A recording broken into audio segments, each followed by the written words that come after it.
Israel for FM now or started say he will come into their defense and now or jai their or war honey na obedi omania all different di omu. So mesre se Canada Japan the one na said the obedi kwa de any the or ekopita manyame be friend in dia aka Kennedy on can say oba be president the nyame asira na eduru ye na de na honorable Canada Japan onya bio the eda na kuma say Utah ewo Ghana ubenya adwuma honorable Kennedy say adwuma na ye life uni adwuma na wasen be mombo usori adopa adam so ba ko srobi say bombusi ana ye den. There is hope coming. A bright future is coming. A bright light be the new patriotic party. Me still NDC for cry can say mudi Canada Japan by a better Abamana delegate for Diana here. You proposition, you pay a more second chance and third chance. You pay power. So more can say where you be about first one, second one. And that Kennedy a compare one Japan Yamia Dome and 31st January 2026 we are winning election. So Mika Minya and your opponent no on back the winning team no na bibia simple. Minya Dr. Baumio back the winning team who Brian Champ back all of them to come and join the winning team because the winning team is Kennedy a compare kwa Japan because onu na Ghana for air free so mba no be Ghana for every equation as we speak now. Ushwe baby a nyama echo ewo Ghana say and me can bibi chero under Canada Japan me catch you and write it down say Commander Sugar Factory will come to life because no our businessman now he knows say ukosi factory you need raw materials before ukosi factory ukosi factory see you are without raw materials but under Canada Japan obe make sure say we will get land for the raw materials ebe ma ejuma beba or the companies in beba ejuma bebusu wo Ghana and no because why be that and all year the biggest coastal in the whole of Africa is in Ghana. One day Canada compare kwa Japan. One day minister da, one day vice president da, one day any position biada. But they be me can say ni ikakra onya ye no. One can say the kotua manoni, one can say the kosifie wa manoni, one can say the koye the onwa kasa ope. But for the love of Ghana, for the love of the youth of this nation. For the love of the banum da chintina or the new esi ho say obeboa amagana ye na me sre delegate for say yes we ni na there be ayeka honorable Canada Japan employing nipa over 7,000 sa nipa 7,000 everyone say me amitia na me ye adwuma wo Omanfm na me wo material odi kam wo afo so yeah, the enuni na account one that should tell you say honorable Canada Japan nipa also no is more than 7,000 so your best delegate for say almost say the party restructuring the party and the key point and na some of your party penny for musro because Canada Japan is honest. Canada Japan cannot drink.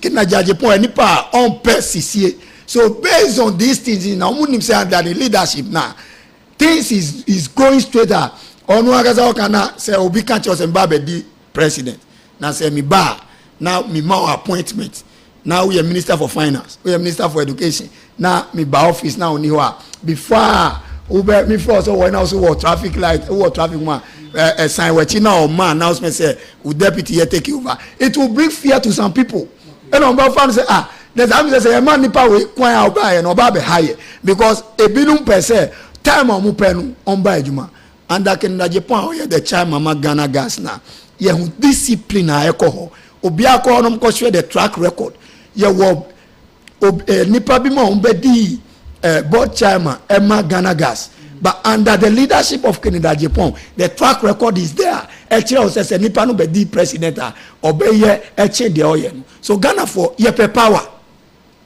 ye mpe ye more second chance ye pay ye more third chance no nipa ye ni ba Ghana for better nipa ye ni ba all kasa Ghana for better nipa ye ni ba no ye be winning ye city in our back ye be sanya NDC form parliamentary seat e kan ye dem ye be nya majority sanya mani na na twa say ye dwi hu enye say ye only candidate but we need a candidate obeboa na ye parliamentary seat ni na no ye be nya ni na back esan gi e be free NDC for her and at the NDC for so say Kennedy accompany kwa Japan and that is the fact NDC for Muso Kennedy at Japan because who in NDC can match Kennedy at Japan almost as educated neighbor as educated cannot match Kennedy at Japan almost Julius Debra he cannot match Kennedy at Japan Nana Jeno Pokwa Jiman he cannot match Kennedy at Japan yes sir who can match Kennedy at Japan in NDC but say ye nim na ye mistake a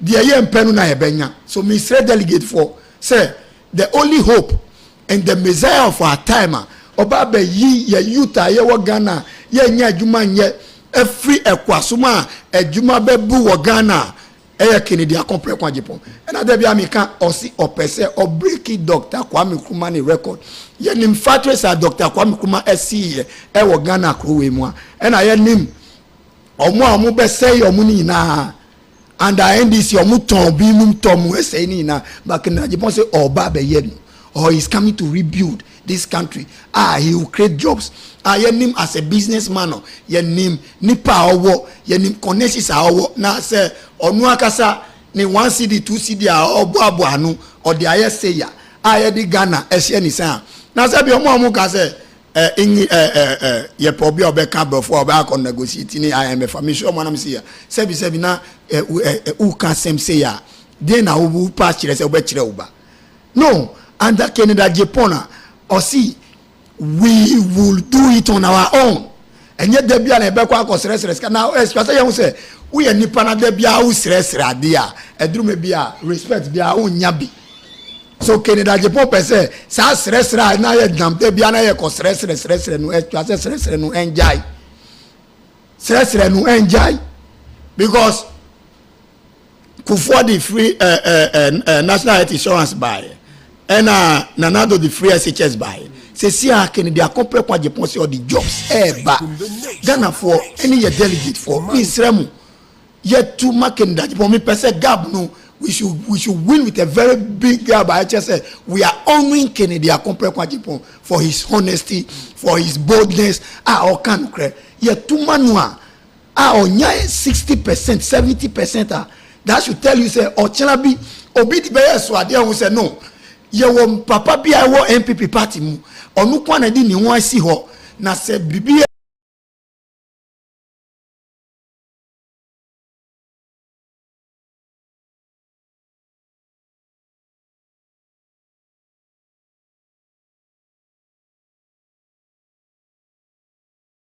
cause why nye wo party mi a otumika delegate for now mutumanu so that ba be ye niam ye momo mutom gra omutumanu mi ka bi mi nka e ba sa ye be ko ahukire mu mo mu be ye mo mu be sisi ye mo wan e na mu kwa 1 2 3 4 kwa no mu be di enu ti e na ye person sa niam ni na should be a thing of the past the only person that can do that oka ye ka say talk and do or see a dear you Kennedy accompany kwa Japan and now babet ye niama ye MPP no be akondo and udi usi usa you boast on your chest and say I am a proud MPP member and that Kennedy accompany kwa Japan delegate grassroots ombeka say yes say see a de nya MPP hu faso and that Kennedy accompany kwa Japan obeka say yes indeed we are the new patriotic party. I'm part of that party. And MPP nya konobio. The party doesn't look attractive. Na say na ye penana. Party na ye na ye dia. Ba ye nya bema kukudu fwa obefa party no. Obefa MPP flag no. A odi be ko speeder ABC da. Odi be ko speeder ABC da. Na onim. Usho NDC fwa omu communicators na omu kwa na omu ka yanum for say omu pe yanum for no mba yanum for mba because we say yanum ye wicked candidate but who so omu ka say Kennedy bada this should tell you delegate for say NDC for ngaza omu soro na we enye onwanwa say the whole Ashanti regional minister obet me declare Kennedy accompany kwa Japan as the flag bearer. This should tell you say they know what he's carrying. They know what he's carrying. So no de waka ena enyo onu akasa ni pen odi kan ye. Ba nyami ne enam ni su na okaye. E ma Ghana for ni now. So long as I can some year on say oh dear can but nyame nam ni sukan. So as we are speaking now, say upese uba dachi one kasa udachi ntia bibia ye featuring wo Ghana ha e wo ye party no ma will fight corruption. Under Kennedy accompany kwa Japan, corruption will be a thing of the past. Now Nipa, there is no corruption case about Onua. Under the government, you can't take one CD. You are now you will go to jail. So under Kennedy Japan, the man is a man of principle. The man is a man of discipline. The man is a man of corruption. He hates corruption. And we see the history of Kennedy Japan. Some of the corruption case be etu. Me challenge you obia say who any corruption case against Kennedy Japan come out and say it. Obia ni any corruption case against. That should tell you the leader that he is. And under the administration, you can't corruption. He is coming to deal with corruption, and a corruption will be a thing of the past. So he is coming as the new Jesus for the new patriotic party. He is coming as the new Jesus for Ghana. Ebeba ejuma ebeden ebebusu wo Ghana kro weduma awa ya ye hu se oye enye se o ka se mi ba be ye no wa ye na o ka che o se ma ye en misani ejuma nie so mami chance na me san ye de be sinsa Ghana foreign delegate for there na ye san hian bio se si ano for Kennedy to rescue Ghana a vision bem say or person or creative jobs it lies on with the delegates giving him the nod, voting for him only 70% plus now.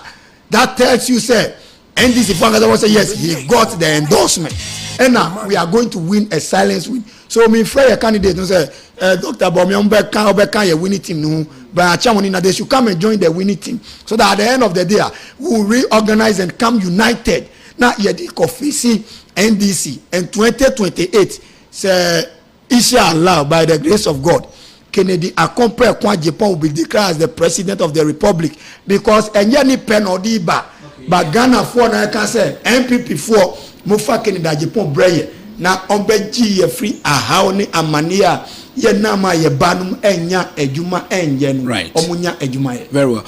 We as good morning boss, I'm happy Kennedy Japan is going to be NPP's flag bearer and the president of Ghana. Oh God, protect and guide Honorable Kennedy Japan. I'm greetings to all delegates in Medina.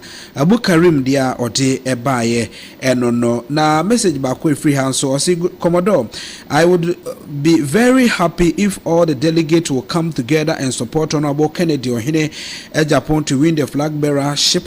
I will congratulate them and will also campaign hard for Honorable Ken to win the general elections. I greet friends of Ken City Media members, Uncle Joe Eddie Free Caprice and Ordinary Eba. Also be to me Eddie Odie Afa 0202-674794 0202-674794 0202-674794. A message out of us or now WhatsApp na SMS na makenkai ede amount na fe and nyina so etimi akoso yaro pay ma main camfo Dominion herbal powder and fa amount say Dominion herbal powder de ye powder bia eboa na fe sanyarwa ahodo ene de free so ye no de seti no enuti de obehia ne se obenya Dominion herbal powder ne bi ato na fe wape inso che kakra no wasa teaspoon no ede agum baako na wanum kakra na fe yesterday na fe bamu a na wa start anom wo de anom na no pa ne anwumre ne ehwe ne ma beyi edi afri so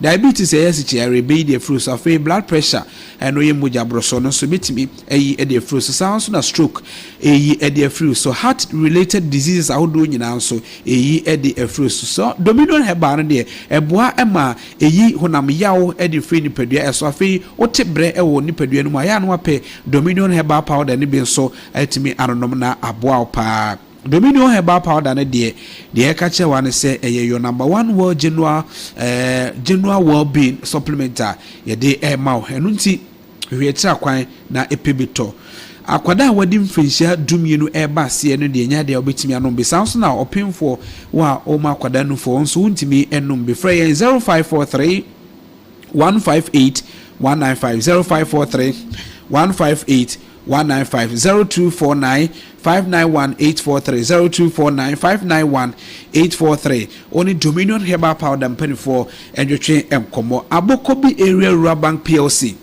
eye bia ba kwa mekamfo de ama se ye kwa ye ba nyina no e wo se epe bibi tu yachi enu nti Abokobi Area Rural Bank ma akonya se fiskan kakra efa toto ho na da nkwama bi no wonso ye bosika so wonso watimi abobi obra wode kwanyo simpoa taku enyina etoto ho no na eba be sika do supo ede ama da achibi ye wo plans ahodo nyina ede mawa eye home call plans obi be film na sika ode ebekwa akoye yi na obe sorry ede akono akoye odadwen no be fa sa home plan no bi na efiska to kakrakra nipa obe insure no se ofimu a wanye ska ode kwa akoye na yi ye wo child education plan and kwada eco school nso ye betimi nti afi no wa kwada na asa kwada no se de otie bi obetimi abaye plan de man oto aso akona ni mu school su apon ahodo no eho na ya ne ka no e be se edoso nti se ba ne sen a wo wonsi achiba ebo akwada no ye wo wealth master plan e wo ho sa wealth master plan de ya mo nyina nse wo a wo ye nipa de sene a wotie mi yi obetim de plan no bi abo ho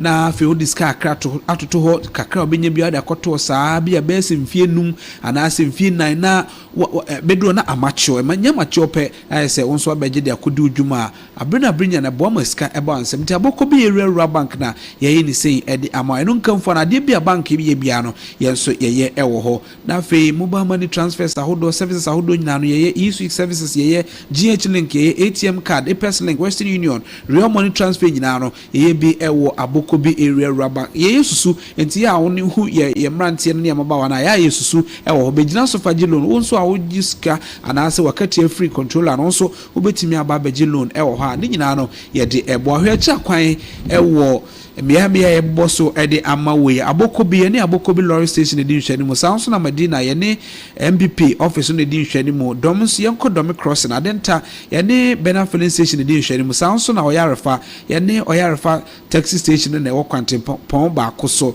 Asalbotwe Zack Plaza Dynamo ewo Maradona Junction ho and obetimi ehuye WhatsApp ye ewo 0289113052 0289113052 ana so betimi afre 0270195455 0270195455 na one Abokobi Area Rural Bank penifo nyetwe nkomo Abokobi Area Bank PLC de osi onoji ono we eye enkomo amede eto wanim yeguso etinkonya so ha ayo my 107.1 FM esomeni Matthew Kiche na ebon komo ewo fiduem ha na nkomo ayebo no efa anamuntu a ononyamfo Ken ohene Japan etu se NPP amanyuko no manu akwanya na omedi party no animodi party no anim so a Ghana for nom no na womrama ye omampani ye kan nnwuma ye kan srahwe dodo no ade na kwakoye nnwuma ana afei so o kire se ye wo kwan bibre betimi afa so ama Ghana di yie ewo man mu ye fa awroko chemu a ye won hihye bibre ewo ho asan hihye no ye betimi di ama Ghana di yie na nye de bia afei business communities nso ewo man mu nso so no o bo omo asan so ka enwuma a wono no ye obi a obie enwuma enti se wo ye obi a nso so enwuma na obi a obenya pani a wote wonsem ase na afi abrina no so otimi aboa wo saa nkomo yi na ye di alongside say ye tototo nsa e di afrem panifo bia wo so ye no bedi nkomo ahwe nsem ekoso o mamu di edi e ka na di tie no de no so ye di eho nkomo kiche na wano gu nsem so ana wo ka ye hwe se delegate betimi aboa na omabo ho so ye hwe de ekoso ewa manyuko MPP mu a se de wadi kaka na MPP yare na yarefo na se osafo no ewe no nyamfo Ken ene wo konto abo ewo tifi mantem yarento abo no sede eho etie atifi do mantem niam bia ewo ho a emmoa wo mo na pani ebekwa kohunu na se odi niam bia si na ni so se atifi do mantem no mo we ho a enu betimi abo ama se obeye omampani anaso bedi party nanim na Ghana for dom no to aba edi yinu a obetimi amma ya tene the fortunes of northern side no abeye ne mapapa de abo oman no Yeah, oh share Kennedy a compare kwa Japan na but say nordness not for no opoma sim papa. Time on dream e banner dream pon say it was already president and now on can say me pese me flag bearer crapo na oti ye pon ke say Tamale teaching hospital omu plant then omu ni plant na uhu ahonkeka any odosun kwa oyi ma omo a okofa sa plant kakrakra we ekomo omo a that should tell you the love our form na usua the honorable king kan in say usua ye nuanom a omo the nordness na asase a omo wo ewo ho a we can use that asase ni na for farming na sa farming na ye be ye ni na no ebeboa ama ye say ye fun say ye for about 2 acres for example for cassava honorable king ka kire ye niama cassava ye dua ye na ye betumi anya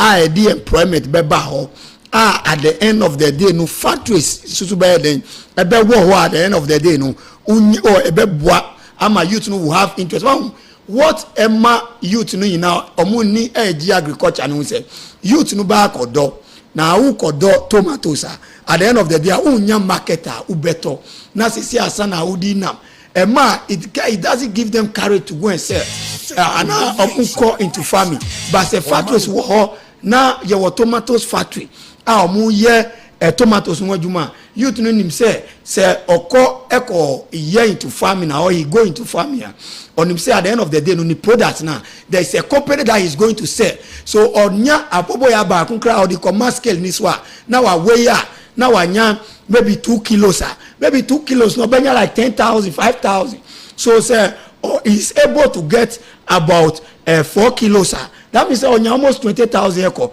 sa nipa no on free enough say buy a crime so ba be ye kaya yo adwuma it will be a priority emma nipa who free enough say me nuanu free nothing buy tia omu ti kwan wan so me ko omu help pan so mo ko so ade no so say honorable keneka say all the companies near adwuma ko not so that e ba ko bo omu wo wa e di adwuma be ba no that should tell you say he have love for you more than one kasa uni a omo pan se kosua de na ukonbu kosua de na utipa you understand so this should tell you say under the leadership any the all catch nordness now is going to help them is going to help Ghana also as well so yes red delegate for ni na say omo northern region na Kennedy all corner the orgasm the ahonkeka any the we are amafo ankasa omu wekamina it tells me say they believe in his vision to transform Ghana they believe in his vision about agriculture because last can I say so come of say now ohun asasinu sa na kuma so Canada compare kwa Japan is somebody so who's asasi wo say anoko na otinika nkra na odwe say asasi we ye betumi di ado bro asasi we ye betumi di ado tomatoes you betumi dey adore pepper you betumi dey adore onion any sanyama ni na and it is going to help us it is going to help this nation you betumi dey aye rice farm you betumi dey aye we na sanyama ni na ebeboa so who show the north side na omuwo asase a ewo ho bebre and asase a ewo no we are going to change that asase no into farming and a government beboa under agric. The Mr. say a ministry for agric. There be a say ministry of agric. Or move here at the end of the day. I see farmers day. No more chair Wellington boot. Any cutlass no asan. And that Canada compare kwa Japan agric ministry no. And we be fast work because all can say agriculture. And now if we look into agriculture properly, the Canada compare kwa Japan is going to create over millions of jobs. It's going to create over millions of jobs, and that is what most of our leaders don't have that in mind. Right. But because of no businessman here, or what that vision say is agriculture that will transform Ghana now. Oh man, say you don't need brothers now on Belfry North. So we buy because they are crying choky. So and our nukra or per se like never as a Ministry of Agriculture na fan say is enough and they are na ebeboa ma menko emra meko mantifi FM na mene Shaibu Lasisi abo enkomo Shaibu eye yensentroni obutu HFM ewo Kumase na womo edi ntoabono achi mene okasei afi no onabo attach down ewo airport a womo ekopeke na fe yehwe ntoabono se de tie Shaibu ma channel pay Mejoso boko de boko na also Yesu adom ebi adom ya na yeda erade ase but and then yemon komo progress at say na enkomo bo free ento abonu mu eba say na wuye ni e de ache me no ka say yawo northern region na honorable kedi kwa na punto Japan flight from this year honorable say I say the extra honorable ten na ya no akọ Savannah region and party depending for northern region about this year honorable Ken Kwai and I feel almost free Savannah region so also the Savannah region campaign coordinator and for honorable Ken Johnny Leka na Yako Savannah na and then about 4 constituencies in the Savannah region. Savannah, I was 7 constituencies. Now, move on. Then I was a instrument. Now, now, the woman now so say, you're blue.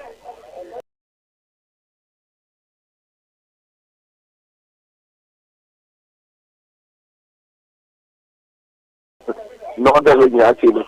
The last time, when honorable came, the banner so called on the bio. The buyer said na nipa GS oje so and say and media edition and then on the party wa Johnny came the Japan campaign and then for Savannah region and over northern region so a lot of people have joined honorable Kennedy the campaign from the DNB camp and after so almost after no support Alan Koya almost Omanfm so almost honorable Kennedy this if you are yourself honorable Kennedy to honorable Kennedy any group no hey take a picture no omunya area sign of number 1 omunya sign of number 1 na linear ka ramese the betting any amount for abo and some more aka mama for nominate the regional coordinator for Savannah among Komaka. Good morning and welcome to Omanfm. Good morning. We are starting the unity tour in your region today. So what Savannah region? Savannah, what should people expect?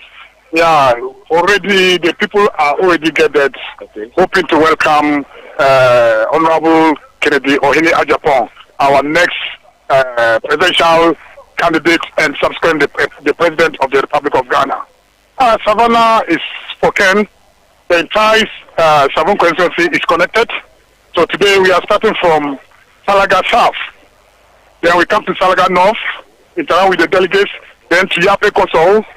Then we move to Daboya Mankargo. Then we move to Damango and spend the 9 days. It's a 2-day tour. Then from Damango, we meet the delegates in Damango, the capital of Savannah region, and then we move to Bole Bamboy constituency and then to Sola Tuna Kalba. As I speak, the entire region is ready and they are patiently waiting to meet the next flag bearer of the new patriotic party. Look, it's a must win because this is a person, an indigenous, a grassroots person. This is the kind of person the grassroots is yearning to meet. This is the kind of person those who are neglected in the party are patiently waiting to come. So if we have voted for him, then it's the benefit of the party. Everybody, those who were not happy about the party, they will all get connected. As we speak, Savannah is well connected for Kennedy Ohene Ajapong. The last election, we saw some of the northern being shipped to join DNB. This time, is it still the same, or you've gotten some members from DNB camp causing to join Ken camp? For now, it is a game changer. The system naturally has collapsed. So those who were afraid to come openly to join Honorable Kennedy Ajapong, though they believe in him, they are all now comfortable to join us. For now, I will not mention names now. I have a lot of people who are joining us here. We have the former parliamentary candidate for Salaga South, known as Dr. Lucas. He's with us. We have Honorable Reverend James Kipo, former DC for Solatuna Kalba, and the former Deputy Commissioner General for Land Boundaries Commission. He's with us. A lot of people. And the grassroots, I cannot count them. They are teaming up. They are joining us in their good numbers. So for now, the team is well equipped and the people are joining in their numbers. Do you still being intimidated as it was in the last election? Yes, this time they have adopted tactics. The intimidation, they don't have the capacity and the ability to intimidate anyone again. But they choose a different tactics. They know that you are going to contest constituency executive election. They come telling you that if you support a different candidate other than their candidate, they will work against you when you want to contest for election. And no one, we are not moved by this. And is it prevent people from joining the camp? No, they haven't. It's not preventing anybody from joining the camp. So we are on, and no one can intimidate us for now. And everybody in Savannah region is connected now. Thank you. That is the Savannah Regional Campaigns Coordinator for Honorable Kennedy Kwame Akumpio Japan. Anna, you don't know, Epobo and Komono. Obia Ayek. Let me speak with Dr. Anandria. Professor Anandria. Yes, we are in the region. This is Omanfm region. I'm here, yes. So how's the feeling? We are very happy that we are here. I mean, we are going to win. We are here with the incoming president. Nothing we is prepared to receive us, and the excitement at the airport is overwhelming. I mean, it's like coming home to home, coming home for politics, coming home to our own hometown. So, Omanfm, be aware that here we are cruising for vision number one. I can't want okay. That is, I can't want to your airport. You found out okay, the car further, and no, I call the Savannah region. And come over for being what they are. One director of campaign communications, but one lawyer, director of campaign communications, lawyer, yeah, lawyer,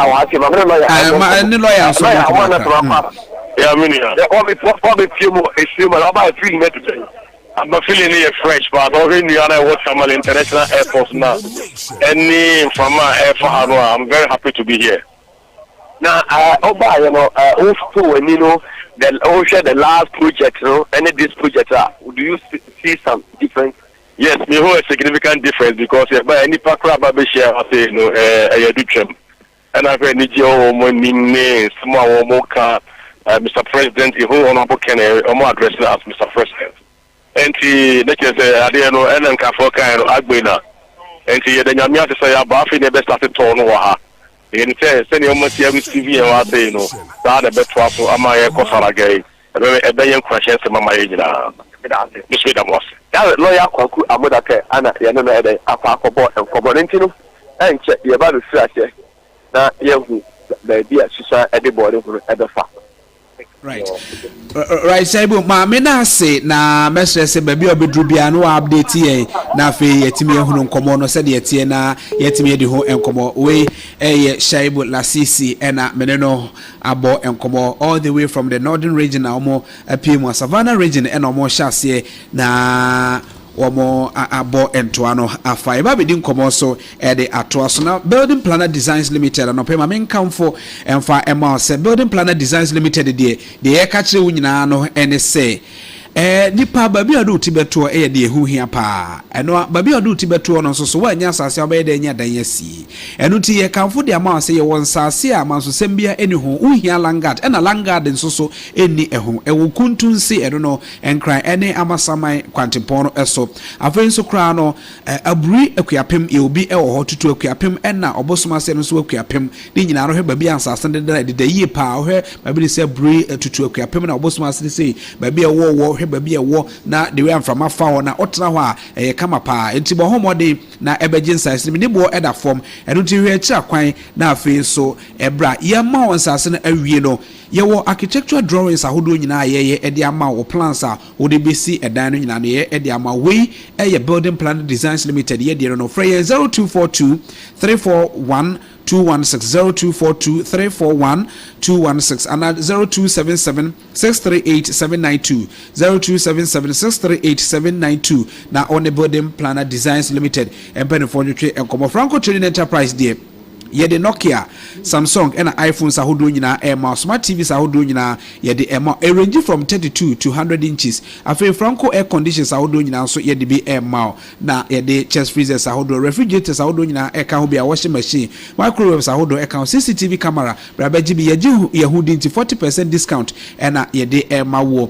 frey anase hwe chi akwan wo showrooms ahodo nyina 0246 422 338 0246 422 338 na one yen edwetwe enkomo Franco Trading Enterprise so still ene mabapa efie kiche eda so ewa kiche yakodi nkomo aba ewo etififa na many ajipa because nodness no omuhu asema kididi akompre kwa jepon any message or can say obe create ejuma ewo ho a omu nuanum a omu ban kan omu nya bebida a omu to omu di se kan ye no sadini na be from so obi am omu pan so go so ade na ni kombu so under Canada Japan omu ni message say he's coming to create job for the nordness our ka say ho na ejuma no akasa wo enye so mu free so mu ba ha na uhwe Kennedy akompre kwa Japan oko ho na omu jide wo mu so beto abama no your former candidate and your former vice president Dr. Alhaji Mahmoud Bawumia onya 00 or most of the police stations on ina so you be say we are not na so back of not vote na ba na ukwa how the zero abadia na de na u pachere omuhu eniswade hu omuhu Kennedy akompre kwa Japan say under the leadership now there is going to be change and hope for omu grassroots omu ja omu northern regional the ombedi the ombeda umpe jumakra omu nyana omu hu sa say under Canada compare kwa Japan those things will not happen. Number 2 omu sa hu say Kennedy obi a your friend say or talk and do or can obey and I'm telling you today say Kennedy is going to win the flag bearer and another region nya 0 is going to be on the record. Say, Ken is going to win the flag bearer race. And at the flag bearer race, Obako winning now. Northern region, Kennedy compare kwa Japan all free north no, all nya 0. And central region so all free yes no, all nya 0 or benya vote and kasa. This should tell you, sir, Kennedy is a man or organic. Kennedy is a man who uto because all do north now. Me tie for inati the ama for reporter eka enijia ewo ama for nim say omu friend say president. Yes, Kennedy compare kwa Japan is our incoming president and his president so say omu addressing say president that is the fact. So me assure Ghana for any delegate for Nina say Kennedy Japan being the flag bearer of the new patriotic party 2028 election enough nya 0 because Dr. Bawumia offering enough also the enough vote any zone go vote ebani na nya 0 and that is the difference between Kennedy compare kwa Japan any Dr. Alhaji Mahmoud Bawumia. So I'm assuring our delegate say your vote for Kennedy Japan is not waste. That's right.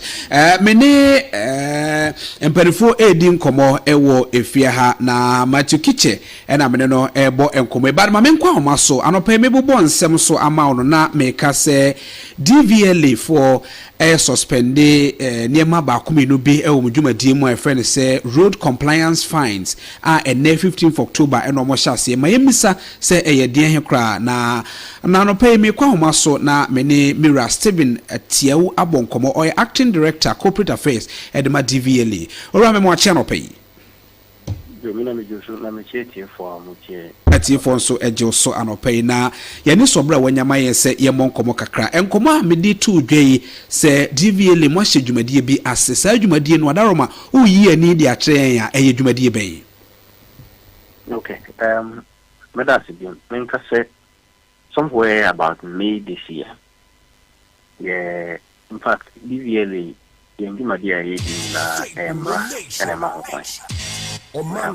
Acts of Parliament, a share among MIA Yama Bagumianubi. Now, our core value, and it's ever promoted safety standards. In fact, internationally acclaimed driver standards. And some processes meaning we are required to ensure road safety. Now, look at a car. There was a car that me in a particular condition as an audio as a law council. Apart from that, so also look at a driver's license. The license must be active at every time. Asana, which me a driver on our roads. Now, in the execution of that mandate of DVLA, say you have licenses to qualified and accredited individuals. Say you have a licensed vehicle to give an indication. Say this vehicle is qualified to be on our roads. We are expected to ensure, say, in that whole process, at every time, the particular individual is using the right license, and I say the very vehicle that is on the road is one that DVLA affirms say it must be on the roads.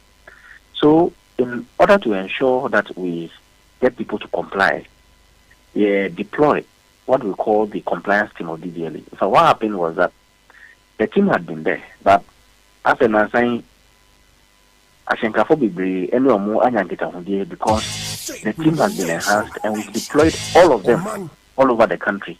In the way, especially every regional office be a more compliance team, at least 10 people are around to enforce the DVLA laws. Now, as part of the requirements, then they say, look at that car. You are not required to tint your glasses. Okay. But then you meet individuals that okay, that car, and you are still requiring our driver, the car in our back. Okay, car. They don't even appreciate the fact that once you put your vehicle on the road, the vehicle is no longer a private business. Even if it's a private car, being on the public road means that you are on the public or you are in the public space. So there's nothing called privacy on the public space. And Embrano, and here say there should be an opportunity for any bystander to see through your vehicle. When you see the issues of crimes. Oh, you can't answer me where. If it's or no, you can't no kitano or find the bonnie. Why should we be concerned about what in a car? But the point is, who can now find the bonnie? We should get the same car or the bonnie. Very well. And as an authority, we don't know who is a good person and who is a bad person. And Mbrana, it is to ensure that everybody complies so that everybody is safe. But we're deploying compliance officers. We've gotten some feedback from the public. So okay, I'm sure you guys are aware, say some of the fines, no? Yes, you're due 225 cities. That's right. These fines are fines that have been approved by Parliament under the Fees and Charges Act. And yet DVLA and I didn't pay. And the determines that your children will seat belt 40. And I won't get a warning triangle. And I say you are driving with defective brakes. And I say you are driving without your headlights on. Ours is to ensure the BRI fix what kind of beer should be fit for human to sit in. We are a commercial vehicle, for car. Now seat in the baby action. I mean a crowd. This is a cost left to you. In fact, when they say baby, whatever happens to you, they don't care. They move on with their lives. And see, in all these instances, your person said it appears that a lot of people, though some actually do appreciate the human area, they didn't also have some concerns. For instance, if you are American, if you are home, but the new cars that are being manufactured these days, now the side windows are tinted in a particular way. Now, what we are even picking, the signals we are even picking is that some people go to the extent of even tinting their windscreens. Now, brother, we don't know why you can't buy a tinting windscreen. Now, we want to tint the windscreen. Until we feel, say, based on the complaints now, any some of the friends and say there a lack of clarity on the implementation now. Yeah. So we deem it fit say they suspend the compliance fines. So 225 now you are quite aware of now. We are suspending the payments, but if from time to time you happen to find a DVLA staff and a team on the road to ensure say, oh, okay, I do we say, make sure you fix it. 1 year, by the time I will be road where you'll be blocked in the system, you'll be compelled to do what you are supposed to do and suddenly you are back on the road. These things will be done. But what we are suspending currently, the fines. The Obibiara OTF FR Omanfm say Obi now also of DVLA.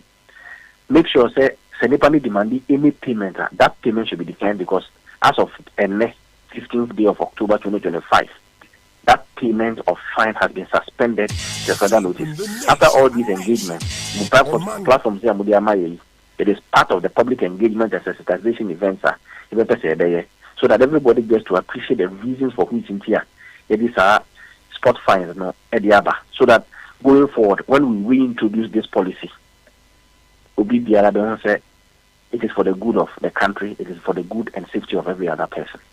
Eti mfano say ase amanfo enye clear ewo hu nti na mo suspend because what can aboya mane say a act of parliament amra shebedwafo age atuma abeye mra ewo man Ghana mu nti ye be suspend mra shebedwafo age atuma is because of say amanfo nheda nye clear ewo mo no mo nti ase nti na mo suspend na afima be engagement ama so mo ti ase wi amasan roll out. I think yes. The point is that the Ghanaian people, but they should appreciate what we have done as a civilian. And that way that since the year 2012. And you know, in fact,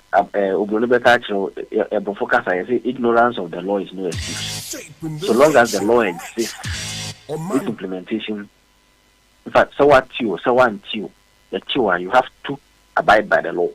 But we feel that we are a human institution. After the implementation for the past time, we've gotten certain complaints that we need to re-look at. We need to reorient our staff who are enforcing the compliance. We equally need to engage the public for us to appreciate a few things surrounding this whole enforcement exercise. We know, as a human institution, we if I know, you feel that somebody is extorting something from you. But these are things that are done outside of this country. Canada, United States, when they commit these road offenses, they pay heavily. But as you said, we should allow anybody to do whatever they want. But that is what we are trying to stop. Driving on the road is a security matter. Very well. Crimes are being committed using vehicles to commit the crimes. DVLA should not be a conduit.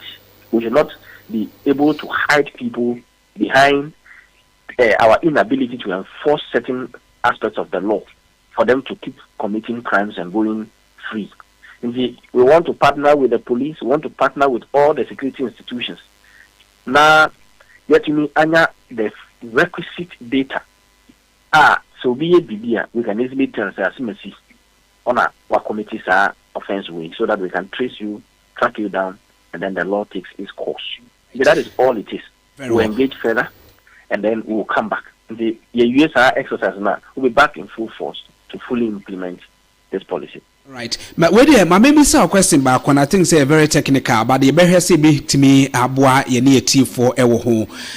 Francis yearly yenim the quantum of amount I de to the public coffers emu ewo sasika we ho say emrase bedwafo ayemra etise ye suspended ye ho a car o mine bebo at that point aden na ye budget emfato say be ma publicity no the way ye be educate amanfo through radios na hodo no still the implementation the be ho a ye be gigi sika no but the kwan a ye so de team di sika no bi abo ho dawro ama obi ate dan say be suspend afri ho na yakoye ho engagement akotu ho efo ni anamo nyina ansa na yasan aroli e de ba se ye da so gina ho a na mum ka ye masika ye de ye gibi no ye nsanfa mo ho dawro na manfo ntene mo na sika ye nya awoman ni mo no so ye mfa nyempundudwuma because obi ho aso den e wono so pa ko kan se de kire no de bi obe masa tinted glass na wo ho. Yeah, so exercise in fact a interview I think it is a one aquam. because some of your listeners may not have been aware of some of these things. We do one so no feel said that's no me can't accommodate we and fun. But as an independent Nesabaka so the kind of no requirement or driver. That is the only time the person now becomes concerned about laws bordering on our routes. And he would intensify the sensitization, and there is no doubt about it. It is as the result of shortfalls now. That's why we have done this withdrawal of and a suspension of these fines. The body I mean, you will see us intensify our activities in public education on this. Very well. The also to Omanfm both passengers and ampo driver for our apply rules. I would say so. Be free DVLA bus. Ojina we tinted glass near tinted and I never back me no be a wohua was utia compliance fee money pano entria. What would be baby as any pano de sani pana waban in chain and I drive any pana waban in chain echo for possible sanctions or bra must suspend this adi. Man, me sure say their network name shada man shada. Na me bisa say afutuo no ene de wodi tato akache driver ni bia wo twika being private and say commercial car wo twa amanfo mo ewo DVL ho mo ye compliance team no ebe approach wo say sa niema no a na enka mu di hu dwuma sese ma suspend no so obi ba say wo be bia ehfa na nipa no a yakɔ ne nkyɛn driver ni no anade okita car na compliance team ni bia akɔ ne nkyɛn na hefa na saa nipa no mfa channel de aba ne so na dia nipa na ebegi ne sensika no enko for say ebema sanctions bi akɔso ama saa nipa no pɛso ofa ekwan echi ana ofa kwan bia so egi sika etesa no. Okay, and I can say obi stop from today. By the time I ever roll out this compliance enforcement fully, there will be another release to that effect. Now, until then, we be our best stop. So, never no fault to be quite or calm. All you have to do is to find the available, say, mechanical fault to fix that problem. It is not for DVLA staff and as a compliance officer. So, they just ask fix it. It is not their duty. And see, if it is an issue having to do with a tinted window and side glass, all you have to do is to find the available space and peel it off. Say, Uber DVLA head officer, those exercises are not undertaken here. But even DVLA offices, about the thinker, we don't do thinking in our offices, let alone to be the people to remove them. They know where they went for them. They know how many, so it is up to them to go back to those places to get those things done. The most important thing is that once you become aware, you should be law abiding. Because a man do, and we realize that you have simply just refused not to be abiding to the law. We enforce the law fully. And every payment they obey, you'll be given receipt. Officially, that receipt gives an indication that that's the kind of which it goes back into government coffers. It is not money that DVLA spends. Because it's an infraction on our rules, it goes back into government coffers and then it gets utilized for purposes of providing public goods for everybody. And the DVLA 4 and I beg you was Asicano, and the Ashayo.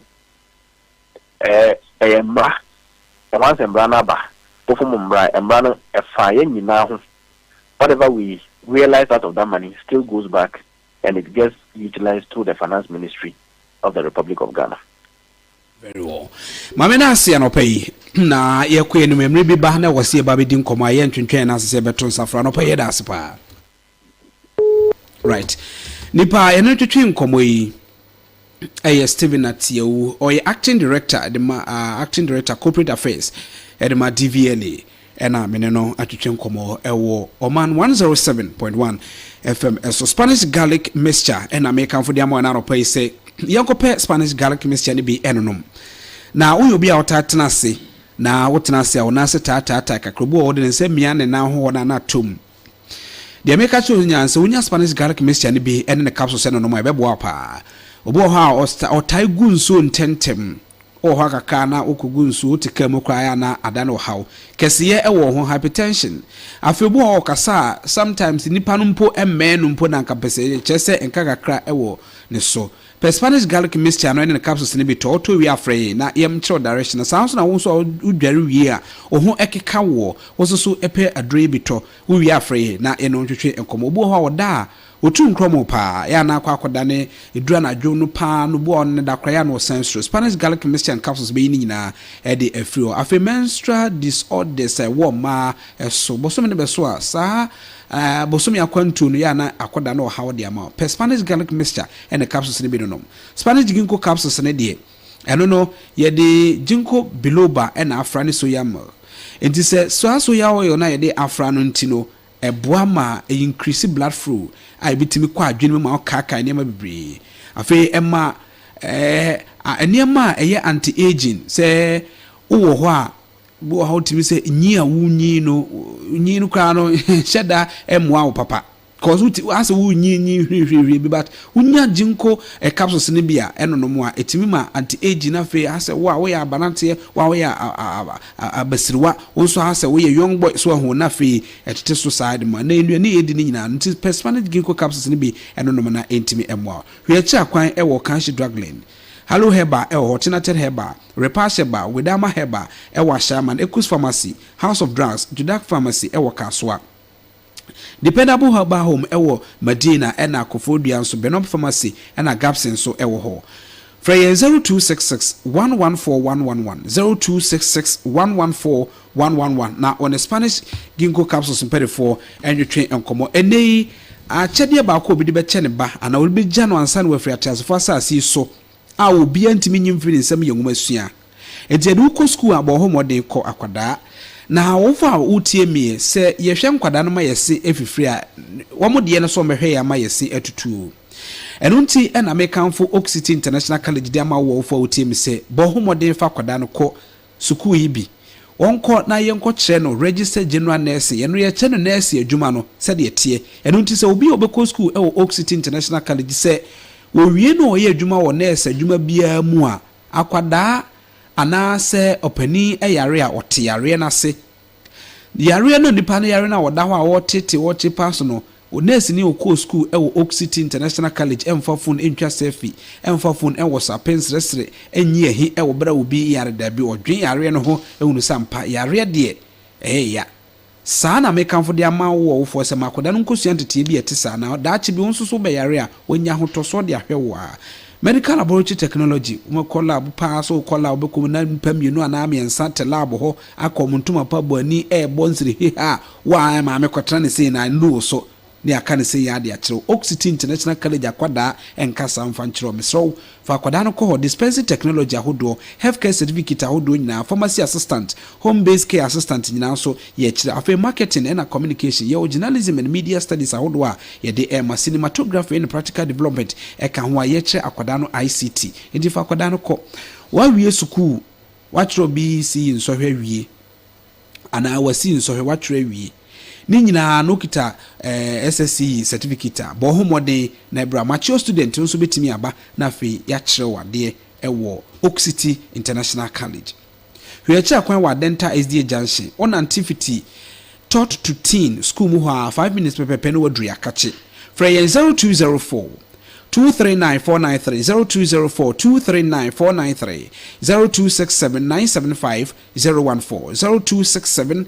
0267-975-014 Oni Oxity empeni for twetwe enkomo na Matthew mamenna me homrata me ba enkomo na yedi ewo honorable campaign mo any DVA for enkomo mo de abai enso so memo akwanya ba kominu bi na afi kakra bia so di edifa ho ne yedina yatoa enkomo boss mamemra sisi abusia haya oman 107.1 kasafidi esomidi ede kwame abuoku dankwamwa obetia from ekomodo me dane me ho abasisi me ba enkomo aka edi echi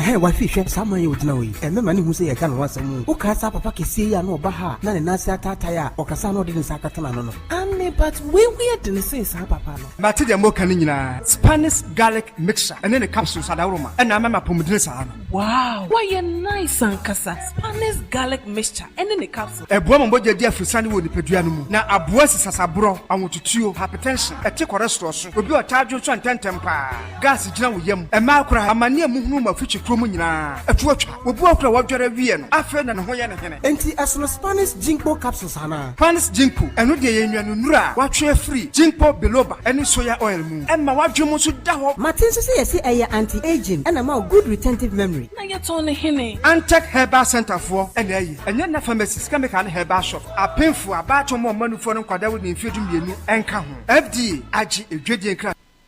3CP efie bi ehia 3CP bambo.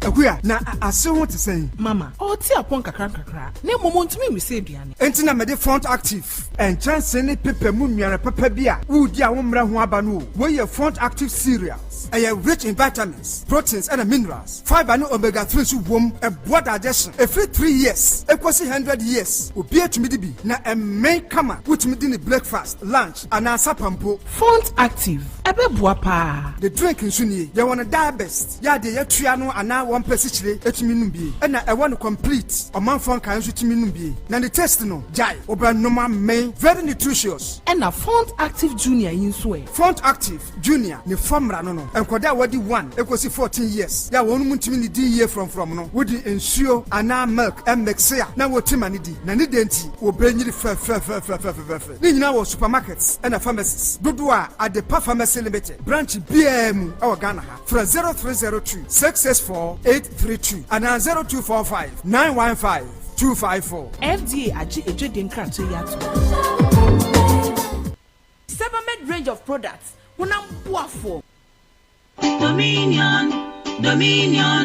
Dominion Herbal Powder. Say you can say Dominion Herbal Powder. Emma immune system and then kwabo wo ni pedrum ni yet. Na the senti what adi ya resun kunimu a. Ehu adanse bi ni o. Adron dey fine pa manumbi. Tina me di ho adanse no. Enya ye say me say Dominion Herbal Powder de. Minia enya amanfo adanse nti na be kanfo. Ne aye wo mi ni pedrum no. Eburo madwen ene menti ase so. Emma Dominion Herbal Powder. Empa wo hu da biara da. Asem no na da ho no. Dominion Herbal Powder. Enwanso anya wo nsuo hie wo tea cup mu. Na de atreketo ase bia gumu. Wo twa nseti yanom. Wa wie Angels Dominion Herbal Center won kokko ene de aba. Apemfo aba ton mo manufo. Ene nkwada wo ni fiedum ye ne de won ka ho. Dodo afre 054 315 8195. FDA agi edwadie nkratoa yi atu.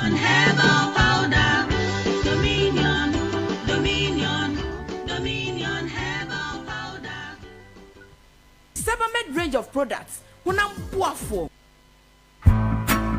Hey, why fish sama you na we. E mema ni hu say e ka no wasam. Wo ka sa papa kesi ya no ba ha na ne nase atata ya okasa no de nsa katana no no. Anne but we de say sa papa no. Mate de mo kan nyina Spanish garlic mixture ene ne capsules adawroma. E na mama pomudine sa no. Wow, why you nice and kasa Spanish garlic mixture and in the capsule. Ebua mboja dia frisani wo nipadua no mu. Na aboa sisasabro awotutuo hypertension ete cholesterol so. Obi otadwo so antentem pa. Gas gina wo yam. Ema akora amane amuhunu mafichi kromo nyina. Etuotwa. Obi akora wadware wie no. Afa na ne ho ye ne hene. Enti asono Spanish ginkgo capsules ana. Spanish ginkgo eno de ye nnuanu nura watwe free. Ginkgo biloba ene soya oil mu. Emma wadwemo so da ho. Martin so say yesi eye anti-aging and ma good retentive memory. Na yet on hene. Antec Herbal Center for ene ayi. Enye na pharmacies chemical herbal shop. Apemfu abato mo manufo no kwada wo ne mfedu mienu enka ho. FDA agi edwedie nkra. 3CP efie bi ehia 3CP bambo. Ghana Fui Franco Esa the electrical appliances for Bedjaswo washing machines, Asian women Yopo CCTV cameras, and need all clear. I be you know that seven mobile phones, this are iPhones, Infinix, Nokia, Samsung, any the home, anyone says Lucina Franco. In Albania the papa, ne water foam say Franco air conditioners, every 1.5, adequacy 2.5 horsepower, Samsung Franco TV, every 32, adequacy 85 inches. Franco, essence tabletop, double decker, any chest freezers, and chain in a mahoden cry. Franco Kwabata be a bengu, name of head office, a wada braka, one in Roxy Cinema and the Fred 0246 422 338 in a 055 5939 311. Franco. Franco. Electrical appliances papa. Hey, Pedro, come here, son, and say, who ya pedianu? Ama, me say, Kingdom Garlic Bitters and Capsules no me no me no. Just a man tie aduane pampan, menu mu atosoma. Man say hu say obesore na me na ho. Eya na me kwa jogging o. Ahoɔden na bedwa. Mitimi nante afuru sane a. Menti brebium san say emoja ne timi free adwuma. Immune system no so eye na adwuma. Kingdom Herbal Center for Dre. And who di ho adanse no. Men na mese wo sese de wontimi mfa bibia ambrofo me subiom ofura mefro wusane nso a mesane. Anya kwadwo, mesimi di asɛm asi. Kingdom Garlic Bitters and Capsules na daruma. Ambama your best ma. Kingdom Garlic Bitters and Capsules dra. Food and Drugs Authority for ajatum sa wonumu a boost immune system. Wa waye kese boost obesity wedropa. Eni rheumatism arthritis. Mo pedodo to enko Kimberlin Avenue. Okaishi Drug Lane. Ewo Enkrine. Drugstore biemu we sabetimi akabi. Wo betimi afre Kingdom Herbal Center for 0275 804064 and 0302 938153. Kingdom Garlic Bitters and Capsules. No challenger. Ajwa, na dentina no pa why ko say. Brako jo. Enye nkofo ye omo me feature ya me di me sikese kaka na no pe mama me nsesi for me. Ane ma men kanfo abokobi area Rural Bank Emma way. Area Rural Bank or savings and current account wo or susu account so e wo ho no. Abokobi area Rural Bank wo bosia ahodro bibira ye de ma ye adwadifo ebi ni susu loan, the microfinance loan or nhyehyeye so de ma baban adwumayefo ene bosumia adwumayefo a wona katua efa abokobi area Rural Bank ne wana katua kora emfa ho no. Abokobi area Rural Bank wo shares after your treasury bill ene fixed deposit ya yodima adwadifo ya ehunsi ho no eso yie pa. Obehu abokobi area Rural Bank won nkrabata no bi ewo Madina, Dome, Asharibotwe, Oyarefa ene Adenta. Bank ni ti ewo abokobi one abokobi lorry station no ene di hwe ni mu betimi afre ewo ahomatrofo so 027 412 2122. WhatsApp so no number ne 028 911 3052. Abokobi area Rural Bank ono G ono. Sebamed range of products. Unam buafo. Adepano no kofa bae. Wasan de 3CP papa ebebua efie bia aba. Mese adepa de etwamu da. Wo de 3CP egu nsomu dware a eba ho ban efi muamoa ho. Fa 3CP efren so huhuru wanu anopa bia. Na ma wo se ho ban. Wonu aduane na eja ana esochie ehyewo a. Fa 3CP efren so fifa so. Eno ano no wo shewu wi a. Fa 3CP efra enso fifa so. Na bebua obebre. 3CP ehye pimples, empompo, ekro na ekumkro ene mrimu ya wonso. 3CP so de enye na wo drugstores bia mu. Etufonko adepa pharmacy. Ene SGSSB ene hwani mu okanshi. Free 0302 664 832. Kumasi adepa pharmacy e wadum ene Hello FM ene hwani mu. 3CP efie bia hia 3CP bambo. Shaping the nation. 107.1. Shaping the nation. 107.1. Shaping the nation. 107.1.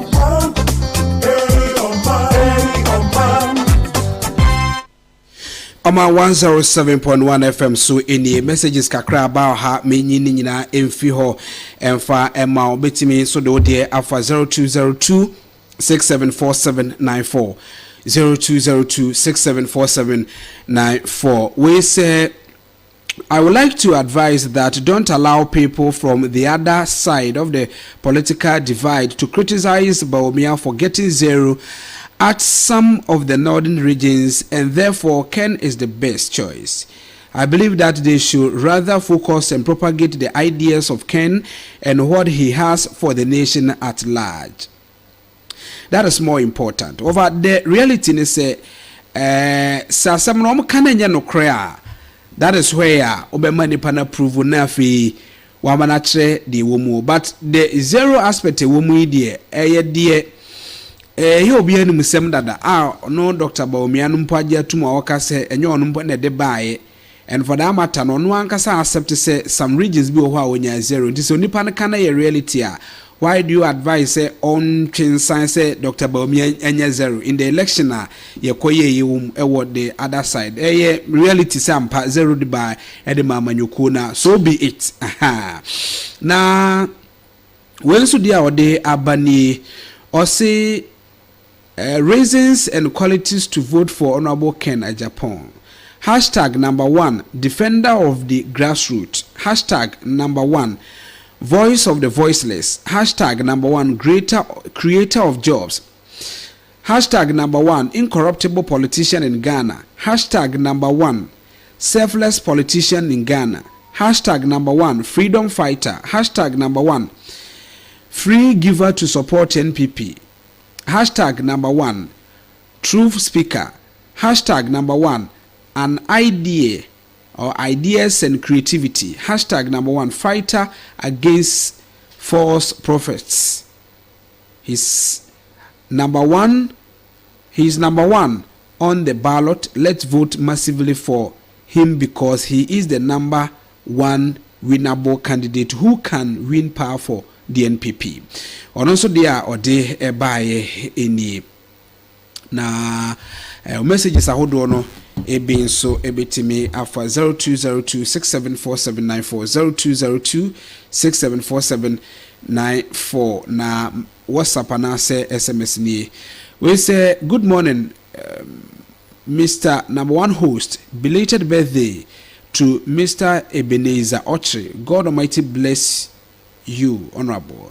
From Teacher Sam, Okankwe Central Constituency, and ordinary Efria or de Ebaiti. All the messages are hold on bar, Ebedi Hunkomo Ede Amafi, Hunkomo DVL for Ediba ya. Na me try say Ebedi Hunkomo Kakra, Obebisa say Nipano say. The Emrasibijafo akwhwehwe de abano almost suspended na fi oma be engagement so well as the engagement no wahe de di kan ansana mo implement agye driver phone ni bisika anase obi a watin owo fort kakra woni car mu obi a ne car ye tinted glass wagye sesika nyina achi no osa fi de o suspended na wasan aba be engagement abe publicity ansana nipa ne ti ase wi a de nipa nti ase de a na de emra hyese yemfanya adwuma nya de a ye de be ye adwuma na and na ye ka say ono abo so say ignorance of the law any excuse it is say ade a unim say wo ho na ya ka cho say wo ho a untimi ka say minim ntimi ntua e man na hyehye sa amra ntimi emfanya adwuma ene na amra nso e hyehye say obi nkum obi no sa amra nso obi ka say minim ntua obi ku obi afi ye be ye interpretation nyina wie ebe kasa ho nyina wie mo obi ate ase say mra wo ho no sa amra we nkyerese nku nipa de ade na afi obi aso nku nipa bi mu ana de yemra ne de yemra yemfanye kosisi ebekoso abohu dawuru akoso obi abete ne ho aso wo a wonte ne ajewo na yenhweso de de amasa de we mi yeye DBL fo hia me jimi sika den no obi ahuno baro ka say ye suspend na ya senya ba na chire ya be engagement ya san de aba wa calculate me besides wa calculate from that mo start yes mo giska ko say afen ko awiye sika mo de bre oman no na we na mo so ko engagement sika oman ne be san ahwere. Are we be honest to the country or what? And no hunkomo ewo and Honorable Ken campaign so course yedi hunkomo. We say good morning, bro. Honorable Kennedy Japan is our next president. Honorable Kennedy Japan, the job creator from Friends of KCT Media, Medina, and omo ede atoasui. Na anope di American for the amo biom Kingdom Herbal Center say Kingdom Herbal Center die. Adaroma bohumode na epebi. Yenupa de abanibi esanse eboa esanyaro ahodo Kingdom Garlic capsules and beates yenura ye de abadwama so a dodo no a eto pharmaceutical shops herbal shops ahodo nyina kwa benya Kingdom Herbal Center ni nupa ne bi ewo ho na e boost immune system no emma unya nkwaboa no gina na so de ye adwuma stroke nyaro na nyina na yi e de free so heart related diseases ahodo nyina no e di free so na etete sade so e free emu Kingdom Garlic Heba anase Kingdom Garlic capsules see nura Kingdom Heba about 15 years in the this bi anase the garlic ye draba monte so adodo no anya bi enom sexual weakness de ya no pe Kingdom Ginseng power capsules ne bi anonom eno na ma be ma uja ona so pa sisi ye no ana de eko adwuma obekọ baabi obekọ baabi ano sisi ne kita nan na ede no eko enti se wa ma sisi no anyina na so a be de no watimi akọ aba no tipe kingdom ginseng power capsules ne bi enonom eyi mental stress de free so sanso so ena emma sufficient physical energy ema otimi di adwuma hodo nyina ye tremendous capsules wo ha no de ma no ya na mo pebe ano mesanse ye kwa ye banyina na ma no na ehwefie e de abode se be ma ba na oda ho na ontimi nsori mpeduane mani nia na chese ko okoba ye nyina no mfaso bia ama so meso tremendous capsules ni bi no nom na wonso ejina na so abrina nyina no wonso watimi aye de ese otimi eye menstrual disorders edubo so me so a kwantuo no ya na eha adwen pa paints ahodo aya ofamu no tremendous capsules ne bi no nom na enyini nyina emfamfiri ho afei very romantic area ho no so ya na wa ma ho agane na so se ne be ya abrena nyina na fie anigye ebeba ho hweachi akwan ewo Kimberley Avenue o Kanshi Drug Lane na epe enrei bi eto frey 0275 804 064 0275 804 064 0302 938 153 0302 938 153 na one Kingdom twinkomo Kingdom de osi eye no challenger na asante eboa edru ifia ha na ibedi nkomo kakra we say good morning am kwakua JJB apam only Ken Japan can win power for MPP coming 2028. So I am pleading with all delegates to vote massively for Honorable Ken. Only Ghana's hope. And also there or they aba enono we edi ode ebaye enama kenkan edi amawi na ba konso dia ode fa ha ebaye ma mehwe ne message a ode ebaye no eni we say Honorable Ken can win power. I now do din aka home edi amaye say audio message no ebaye now do di aka. We say good morning. Honorable Ken is the hope for we the youth in Ghana. May God bless him and keep him safe for us. Aja Moses dia ono so edi baye eni. Na asante eboa e wa na amachi Major Seminary. Na ba chompombo kode. Onyame waye nkese. Yede jase ropa ne nso ni gugu kakrakra.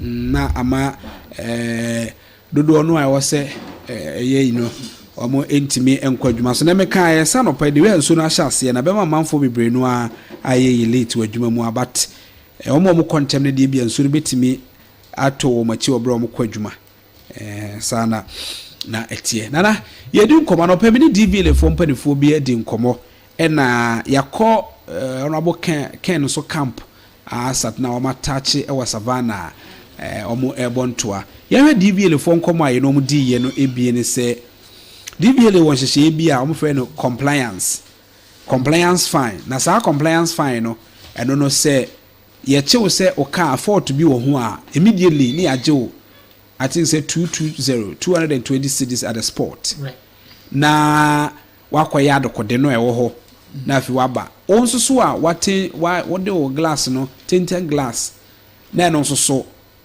ya jewo sa fine no either so betete ana say essential ha obesan etua but say so so ma everything dey cost our compliance no mo enye fines ni ebiem na mum omo be stakeholder engagement afenso so mu wi a omo aye publicity awie ansa na omo san roll out na omo gina mamra parliament ahyehye eso menim parifo ndi nkomo bo amamra no so na nam bisa say emra ni bi wo ho a ye de adwuma wie ni ya suspended ni asan akoye engagement ansa ni asan de mra no abaye adwuma ene na ade na ye be de be adwuma no ye ni kan amo hu dawro no ansa na ye hunu say anase ye nkoso nye kosi se obi abaji ne ho atum ye koso agi nyina still ye gusu bo hu dawro ama Ghana ni bi ate ne ho ase mamiti onana e was sa nkomo aye we because there was one time na me friend ba ko de car enam won kokko man share no o she DVL fo atade I think say na ye MTTD department no na o she we egusu o share no na car no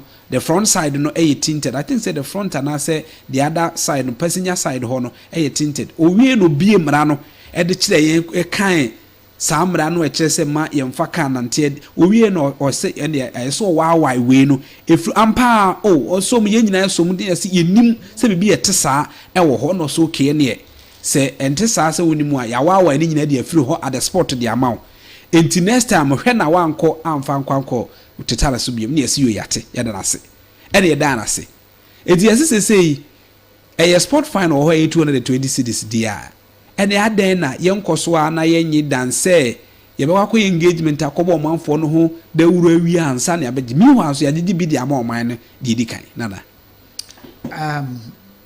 one oh dear no me starting few if it's ignorance of the law is no excuse Anti a police no and as officer and using a discretion. That's right. Yes, so that's right. Yeah, when we Mrs. Ka, ye Oshayen, we Mrs. Ka, ye Gina ye na pe, and or say, Aden yati ya ye de we are any say a new ho no beam random chance and say ye de a ye ho wapena or unti yan kasa boan me wa why a different ho. And then we Mrs. Ka. Good. And you know, and not the any discretion. Very well. And or the you know, no and that baby.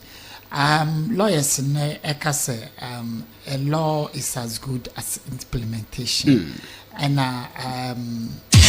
yeah, say great men sometimes realize their faults na or more higher correction. And almost them rebiaba na almost for say abia ye implementing no. And you may be in shada and kuye ewo ho enti omo withdraw na omo sign akohwese e ba anase omo kwako ye ne foforo ahyemu kina na so say bia loopholes be bia wono na omo ahwe na omo aye talking about tinted glasses no on say sebe na me pra infinity o hwe ye honorable men ministers ni penifo nyina Bebre no tinted and ho. And think a hono and a tinted the end of the understudy efi. And so they are silent on that. But then the akano also there is so much indiscipline on our roads. And our people are taking a lot for granted. But when you know share I wish you see be a TV and a ye labadi trotro. Ye trotra efi madina ha colleague side the call the keka hona na insurance amomo certificate na DVLA for krona so a satisfy car no say emfa ekwan so you ask yourself then na ekoso car na ka sesi wono sebe insurance company na e man certificate say on fire and operating. Me sure say owner na say managing director na say obi wo mu a oye penny a obema ne ba anono akasa betina kai. Okay. Na che say say ade ne ye tackle fi baby eba. Na in doing so no a lot involves in this because kana wo kasa bia enema bi nkoye ewo ho. Ekwan na ka na efa so no na e kire ka na ebe fa so. Now, is the government prepared to say or best support the transport owners? Say winning baby. Mama all the opportunity. Say kanu men fan kwanso. Nebo mfa papa mayaka kwan. Mama all ebia loan facility and as a facility be able to me ama we replace kanu. One fa ni nyina dia and ye woni excuse bia. But sanya ma we nyina no enhye da nya dwuma. Se wujina ka na se exhaust fume efi echiri wusi efi ka na chi eba me wu police for ka bebre bi efi echiri enti omo so kochi omo anasa okoye den mi hu mra no so ba bi a tro se soja ka ebetwemu a ese obo abenya na obi a twe no no fa ba bi eni se yefa anu si ni ho na minim se wo begina omo nso a so ahu enti the lot ese yan kasa ye address. It's my wish say omo koinu ombe consider sanyama we nyina e de aba. Okay. Oko the wenya road hona. I'm say police phobia ono ma omo kamoto ni bia de du fiada titiru enememenda omo de ade ba ko pe no mo ye ombe escortica win baby eni say so obi afi kwan mu na omo de ka besin ni nyina me ye sure so omo so behwe no. Okay. If it's a sabi ye kotofu atwene a mi huni enti a we should be in hurry say so bia win ye deko so ye a ambulance that's fine ye severe nkwa but we dey asay ene edi kwakosi hwi nu ase ene sa but ibinu ma yo madwe ti there lot that we need to discuss about these things ebeboa ma yɛtumi akɔ yɛnim na mmom de ne fo sɛ ɛyɛ mmara papa ebetumi generate revenue ɛde ama state no asɔden mmere bi ne transport expert Mr. Domako etwetwe komo wo drivers forum so ama okan say sometimes okoye test bi me pese meka we de be say sebe o ye kwasea ana ye mo akoye sa test no if you said ye wo ye wo kwan so no ense emfatenti omo de aba no mahu se ne ma bi kochew e wo ho de a ana omo kwakoye a etima wo se beba no na ba ebetumi aboa na yaye discipline on our roads na emre bia ewo ka kwan so say ye be di so no ye ndi so if you say de ekoso ewo kwan so de enhyeda enye but then me catch on say accident no enye just fines we should tackle the disease not the symptoms de me kire ase ne say ye driver for bebre car me for ya me ba no an opportunity to trotro car no ko lodu from domi ebedu ano asan kokresi kankra enu 100 cedis then driver no obi di 200 na ode sisa eso sisa instead obegina no so driving na oye me hu akrachefo bebre omo tika mu a ne mobile phone no ekura no ene sanema no enti enye fines no but your attitude enti education when you educate someone na say ne morals and na say ne maybe in sheda nkoya you've just released menace into the society. And ye nyina se traffic regulations no. Se the medi can ye nyina ye bedi so a lot of lives will be saved. Moto bibi enu onom se moto wo kwa se traffic light aso na so de owura mu na wo ko debi ye ni sade no ejina baby a wo bia no onsu jina minim se baby no se soja fo move a aya anajo se mu be move awia ya wo mra wo ho mundi traffic regulations no so mu move pe obi nso move bi eno nti ana ama nkrofo bi se metoton kane bi hihye meka animu a obi afo sem ye pani no no so na mu bi na okọ saa na kwa me monso mu ko hu se obi de tinted glass atare ne de ho a osu se obeye bi ebi se opani bi aye bi ntu ye bi nso de ye hia wo no ye gina wo yate ya mo atete na nso opani ne de ya atete no e wo ho da bi emran ye nimienu ewo baako ti se chien a yenye na nchie nyina na emum de hia titiru ene ye nipa no yesu ene ye ban se ebesesa ne ebedi mra so ne ebeye de se efata bigidi se niema ebekose de eko no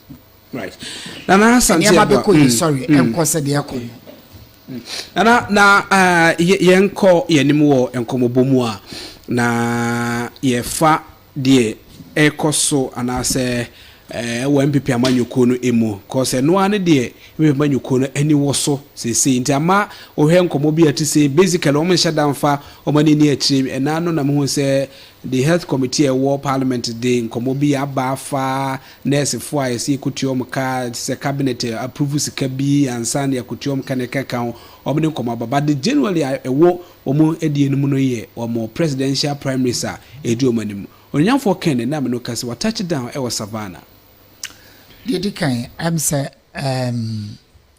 or mine sometimes uti eniema bia ayana areho aye nyina ye nim say your health system and as health delivery system no very bad you hear doctors you hear nurses you hear health service providers bebre and as almost from hu hia ewo apomodin emu unfortunately no ade hia yen say ye fa police ye fa soldier for ye fa fire service for me wa fire service for the whole Madina ha nyina fire tender ba ko pe enisi ho enti na wo bisa say na wo form no form akoye den but want to be fa nurses adwuma and no mo kra wa form kra no o maketua emba. And so minti say ebia House of Parliament ebi omo salary no aloke debi on mesre enye bibia na eye se obekukuru ni bebrede ama obi na so ani o but when you appreciate them the language I will be use metie nurse bi unless say ebia we nso mo ka kire say AI or catch the Minister of Health no very unfortunate say onkonko join the movie industry because do you need the sabi concert.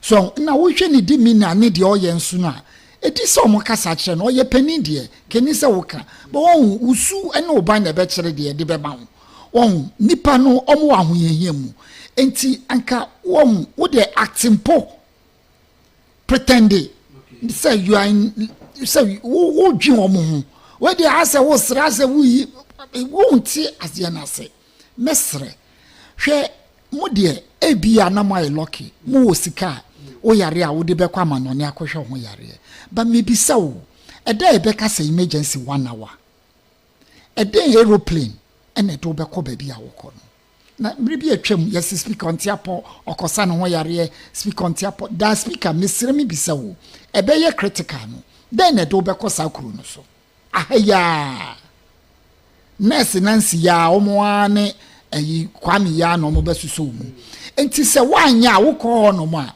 obe ma osa aketua ne treatment adema no eso e no behwe so no wahwe ohun mesre adan den yeji ayentumi nwi yen kasa ye ho ohun mesre bebre MPP debia mekoti we dia ma MPP. Well, Durant, an American philosopher and a historian, or say a great civilization is not conquered from without until it has destroyed itself from within.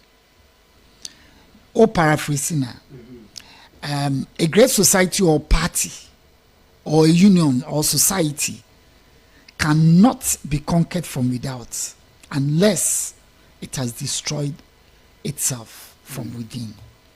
MPP Bejino. Engineer MPP for na anabe managina campaign ya yekono on se honorable attorney de ni unity tour right say in kabom just go out there and your delegate nani omon kasa tell them the reason why esomoto abanamam de obetumi aye na we win party no nomination na we win power ama party no asan enye bibia enya temdidi nidie mo a may so resting busumru kofianan otena UN ye UN general secretary etena buchire mantiso councilors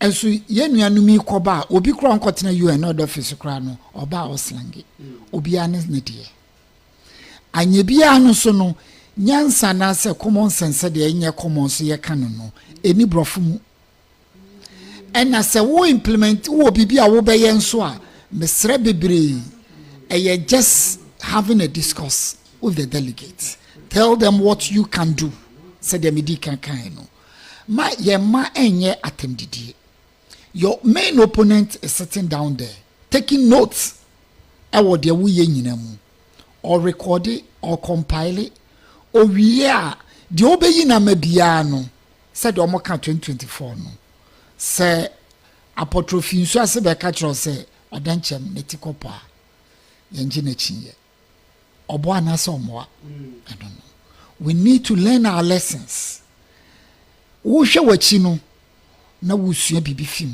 e de ko wanim enye sa ne koya temdidie yetoto ye ho pen ye ni senya emwa party no unwie no now we use about 1.5 years to build the bridges. Start building the bridges now through your communication and the people who are following you. Do not breach dams. If you say, oh yeah, a better thing. Convincing Crawford all background and you need to and not the paper. Right. It's media future am deba momo no. Yadanya mi asen so the team can akwakodu a Savannah region. Okay. They say Nensema oka no beto delegate na som na omati ase na omato abama no me de min wiase abe wo nyina no minim se tumi nyina e wo urade nsem okay onyame eno se enya ebe onyame ne si hene me mpa bone se onyame ebetu supa egu na pono so na probo no so na nkunimdi aba.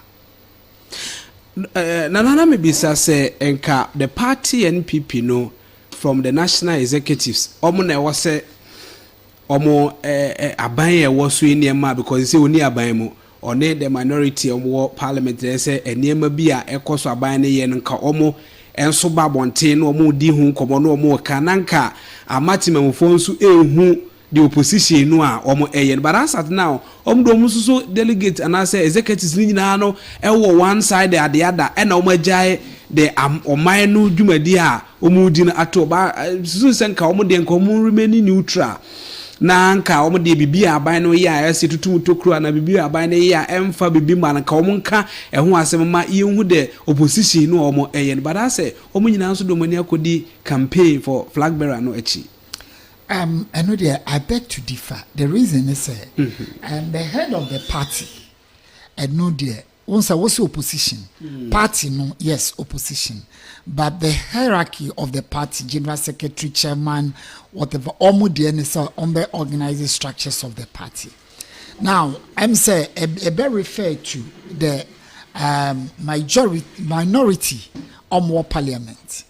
And unfortunately, no, the communication structure of the party, no, as a conform, a whole and a message with you say, almost communicators in no, ako edi campaign echi.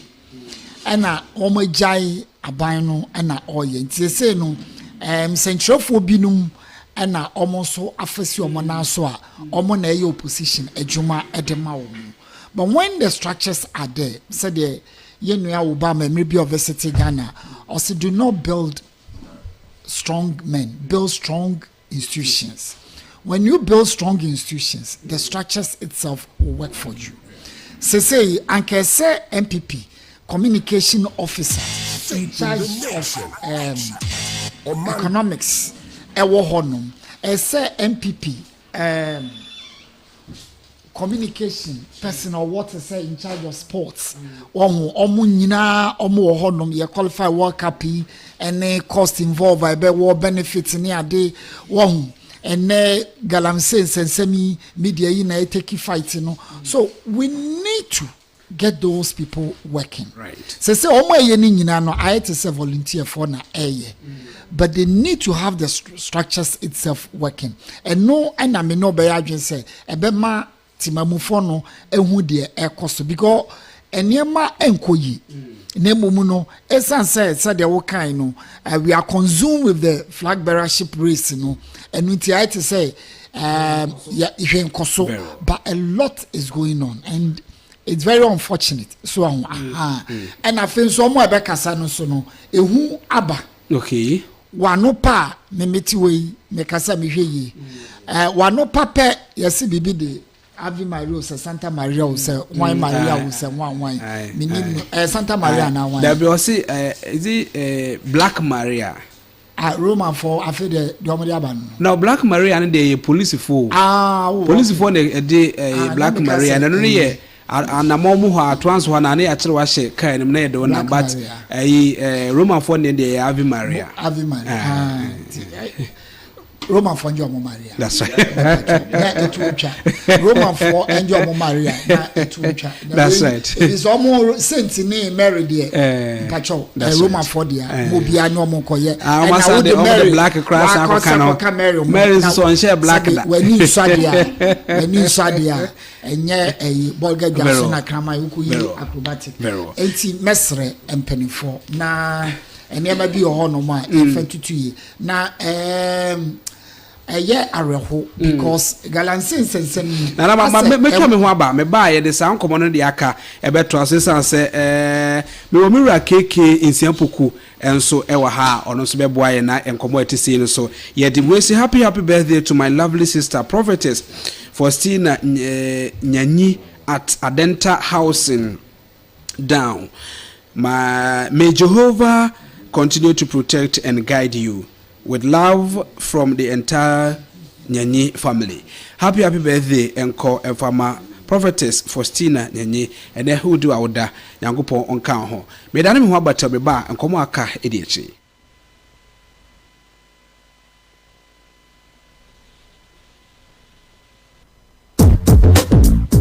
Akuya na ase ho te sɛn. Mama, ɔte apɔn kakra. Na mmom ntumi mmisa aduane. Enti na mede Front Active. Enchance ne pepe mu nnuane papa bi a wudi a wo mmra ho aba no. Wo yɛ Front Active cereals. Ɛyɛ rich in vitamins, proteins and minerals. Fiber ne omega 3 so wom ɛboa digestion. Every 3 years, ekosi 100 years. Obi atumi di bi na ɛmɛn kama wotumi di ne breakfast, lunch, and sapampo. Front Active. Ɛbɛboa paa. The drink nso nie. Yɛ wɔ no diabest. Yɛ de yɛtua no ana 1 pesikyire etumi num bie. Ɛna ɛwɔ no complete. Omanfm kan nso tumi num bie. Na the taste no, jai. Oba noma main, very nutritious. Ɛna Front Active Junior yi nso ɛ. Front Active Junior ne formula no no. Enkoda wadi 1 ekosi 14 years. Ya wɔn mu ntumi ni di year from no. Wodi nsuo ana milk mixia na wotima ni di. Na ni denti obenyiri fe.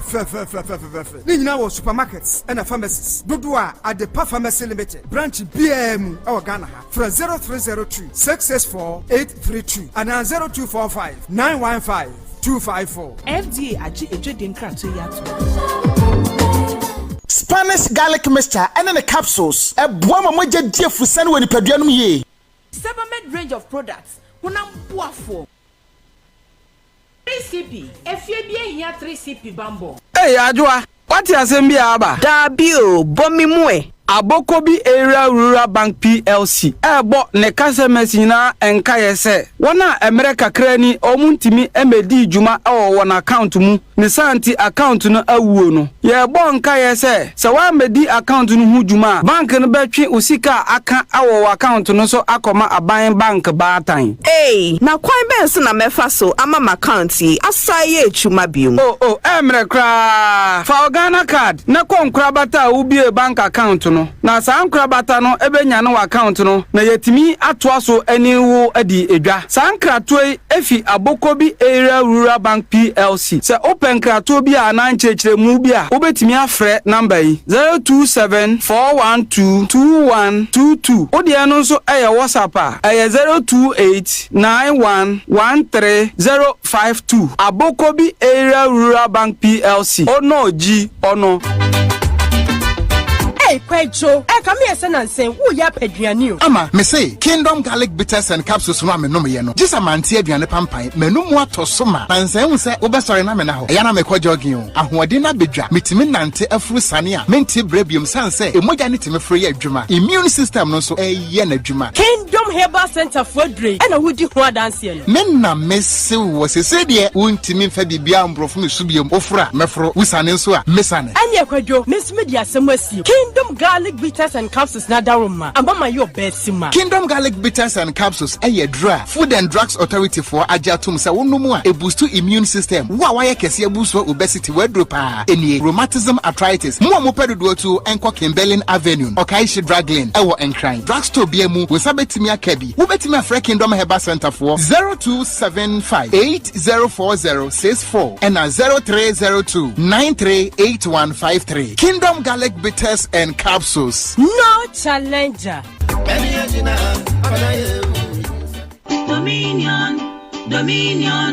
Dominion Herbal Powder. So you can say Dominion Herbal Powder. Emma immune system. And now in Kwabo will nip a drum yet. Then the senti. What I did, I resume Kunimua. A more than say be new. I don't dare fine pa. Manumbi. Tina me do one dancing. And I say, me say. Dominion Herbal Powder dear. Minia, and yet a man for dancing and a bacon fool. Near I yet a woman nip a diamono. A bro magin and a mentia so.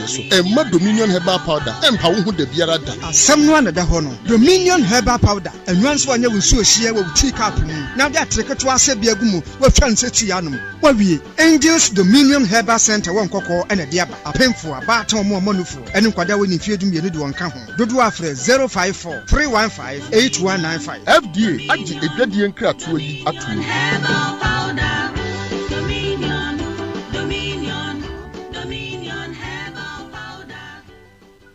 Sebamed range of products. Hunam buafo.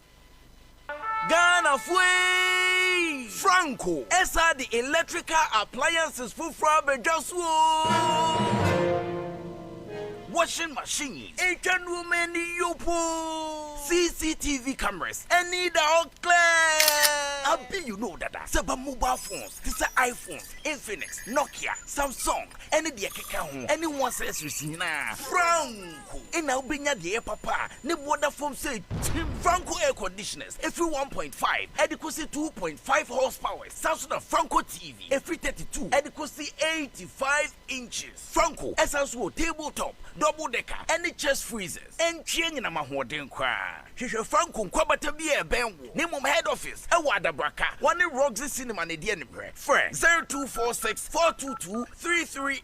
In a 055-5939-311. Franco Electrical Appliances Papa. If he the luckiest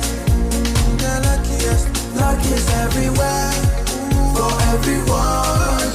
Happy birthday, Mintinka Keko, Miniman Kasa. If you say the luckiest season 3 Asayaba. Afi mami chew a kwanya obefa so nye o ticket but star 712 hash na di ehihye no so to ticket ana se ko internet no so na bo theluckiestafrica.com se bia me community ticket no so na you lucky number Ubetumi nso ama system na eyibi ama chere ahia wo pese wutua every 1 Ghana cedi posi 5000 Ghana cedi Ubetumi mpo ato ticket no ama obi foforo ye obi hero wo pese wutua enye den kra sa wo Ghana for mobile money tua na sa wo amano ne dia for bank card tua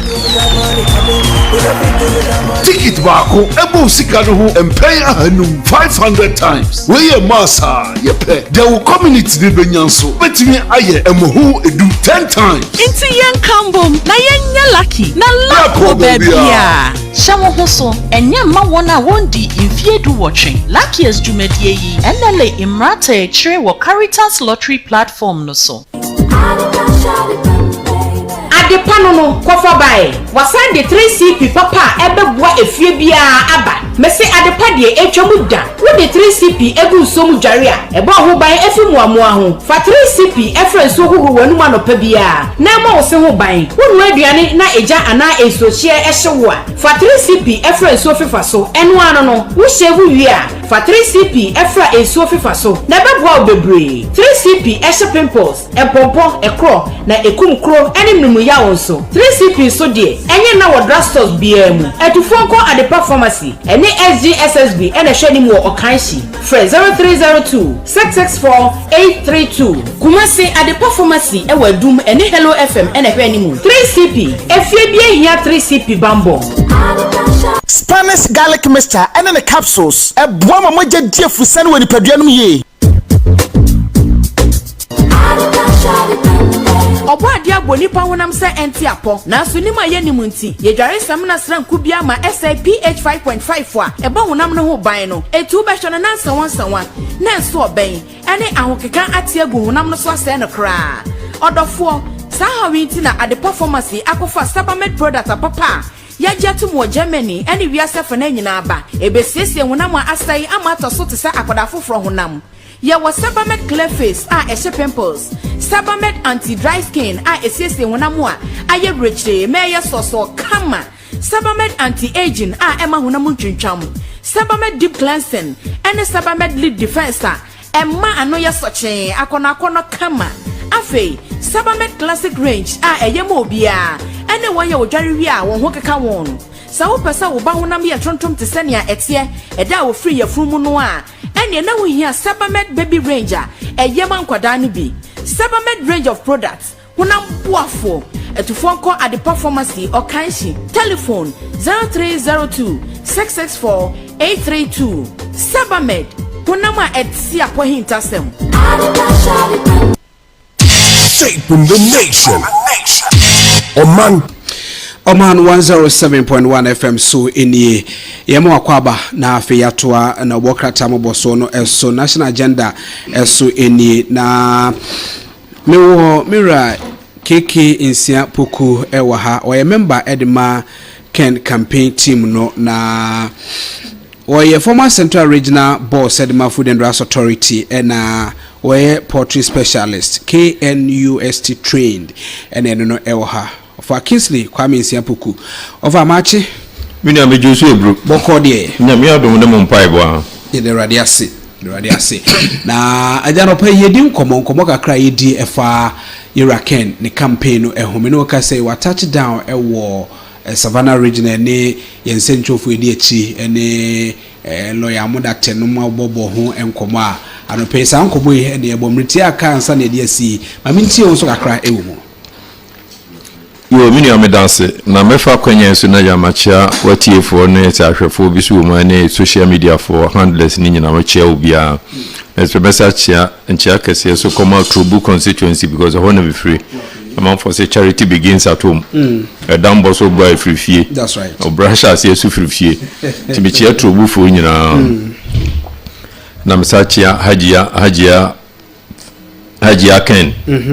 Hajia showdown. Me also many no trouble or board Juma Papa National Ladies Coordinator Ken Team Ken. Very well. Yeah, I mean, say, and I'm say, I'm a campaign officer, advanced team, almost corner, almost the car now, when also called by almost what I could draw some dream. He didn't cook once for his traveling messes, say how much I could do some dream, no more quack a nothing. So last week, Nathan Kawanabo can watch it, but them say, what food does one way in until could be baby, ma 1 to be na anti-Yamananqua, why. Nti say o ko share wa wo mbebe touch wa matachi down Savannah o meko northeast no mako northern region no mako upper east no mako upper west. That's the 5 regional northern regional you know o mo beko ho nyina na ye me de na me pese me di we twam ze Nyankopon ena esi hene wona me kire no say me de make be kan wa say o ko Bible mu a kwankra Joseph ebedi kwankro fa so a ni nuanom koton na nye Ruben kranka omukun no ye ton no ma highway for you so koton no ma Potiphar they said this you know ojane shirt we de ko board charge say mama de ko board charge say ko beto no na aye de no ko to prison okọ kire dayemu wo prison onipa mienu ka chom se ebe yimu na yimu amamo nkai mamu re mfime ba ko re fi no baba ko no kai no na Pharaoh koso da no pe obi no so obi wo prison ho a obetimi o kire dayemu ye kofa no ba obechechim na Pharaoh say ne yes waba na so akirechim de ne tra na so ade na no na ekomo eba no ti sa akomo no ebe ya o de so ano pedua no gu a ne nua no mo ton no ma no o mo sa ba Egypt o mo sa beto ade na o mo sa ne ye nti Nyankopon na si hine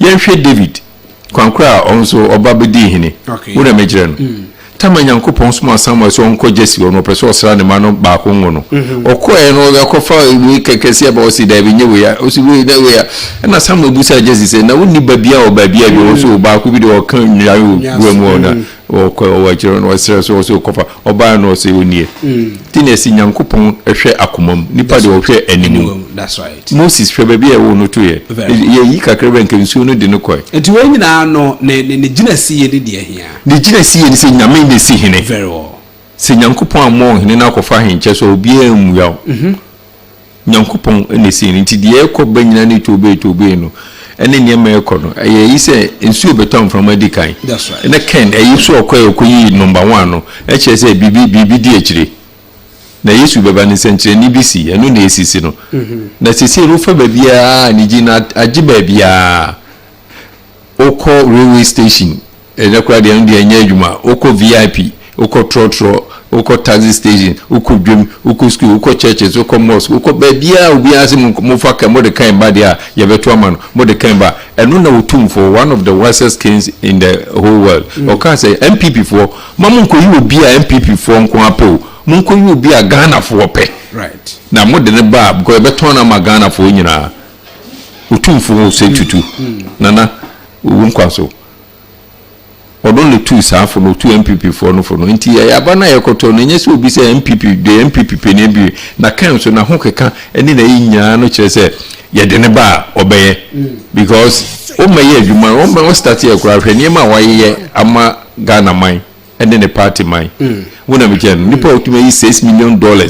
Say, Sika Thoracic Center, Emma 37 year old million Nigeria for Baho, Omba Jaya, Niger, Togo, Ivory Coast, Benin, Cameroon, Omuna Omoba, so that's why some man kwala iska so mo san ko train doctors ya mo so beba be ye adwuma ho so enti masa adina e ba ne de anodin na aropa mi be se me mo akonya camera kakra na ye de asi ya be ko TV ntino be se mo akonya kakra se oni delegate nkasa wo appeal to delegate honorable Kendi or top ho ye wa hanso so still e appeal ne cheopa ene de ma delegate se ononyamfo Ken ayebi na ogusu ye de boa party to party ne de on besin enwunyam ene se ombeto abade ma no delegate kasa e de na okache se nipa we catch delegates ne se sebi obi nkase break runsu ansan no asu una mechire no na niema e koro mu nyina wo monitua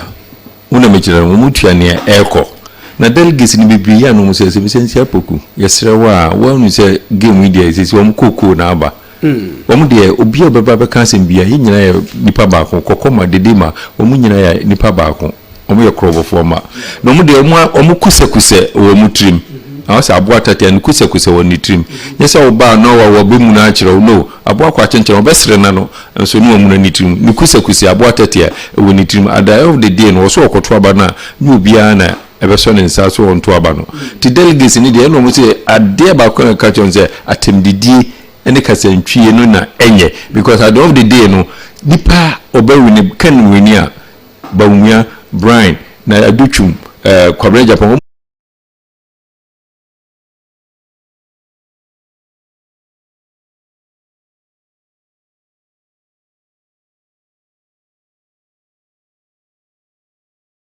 wo ni na wo bigina radio so kasa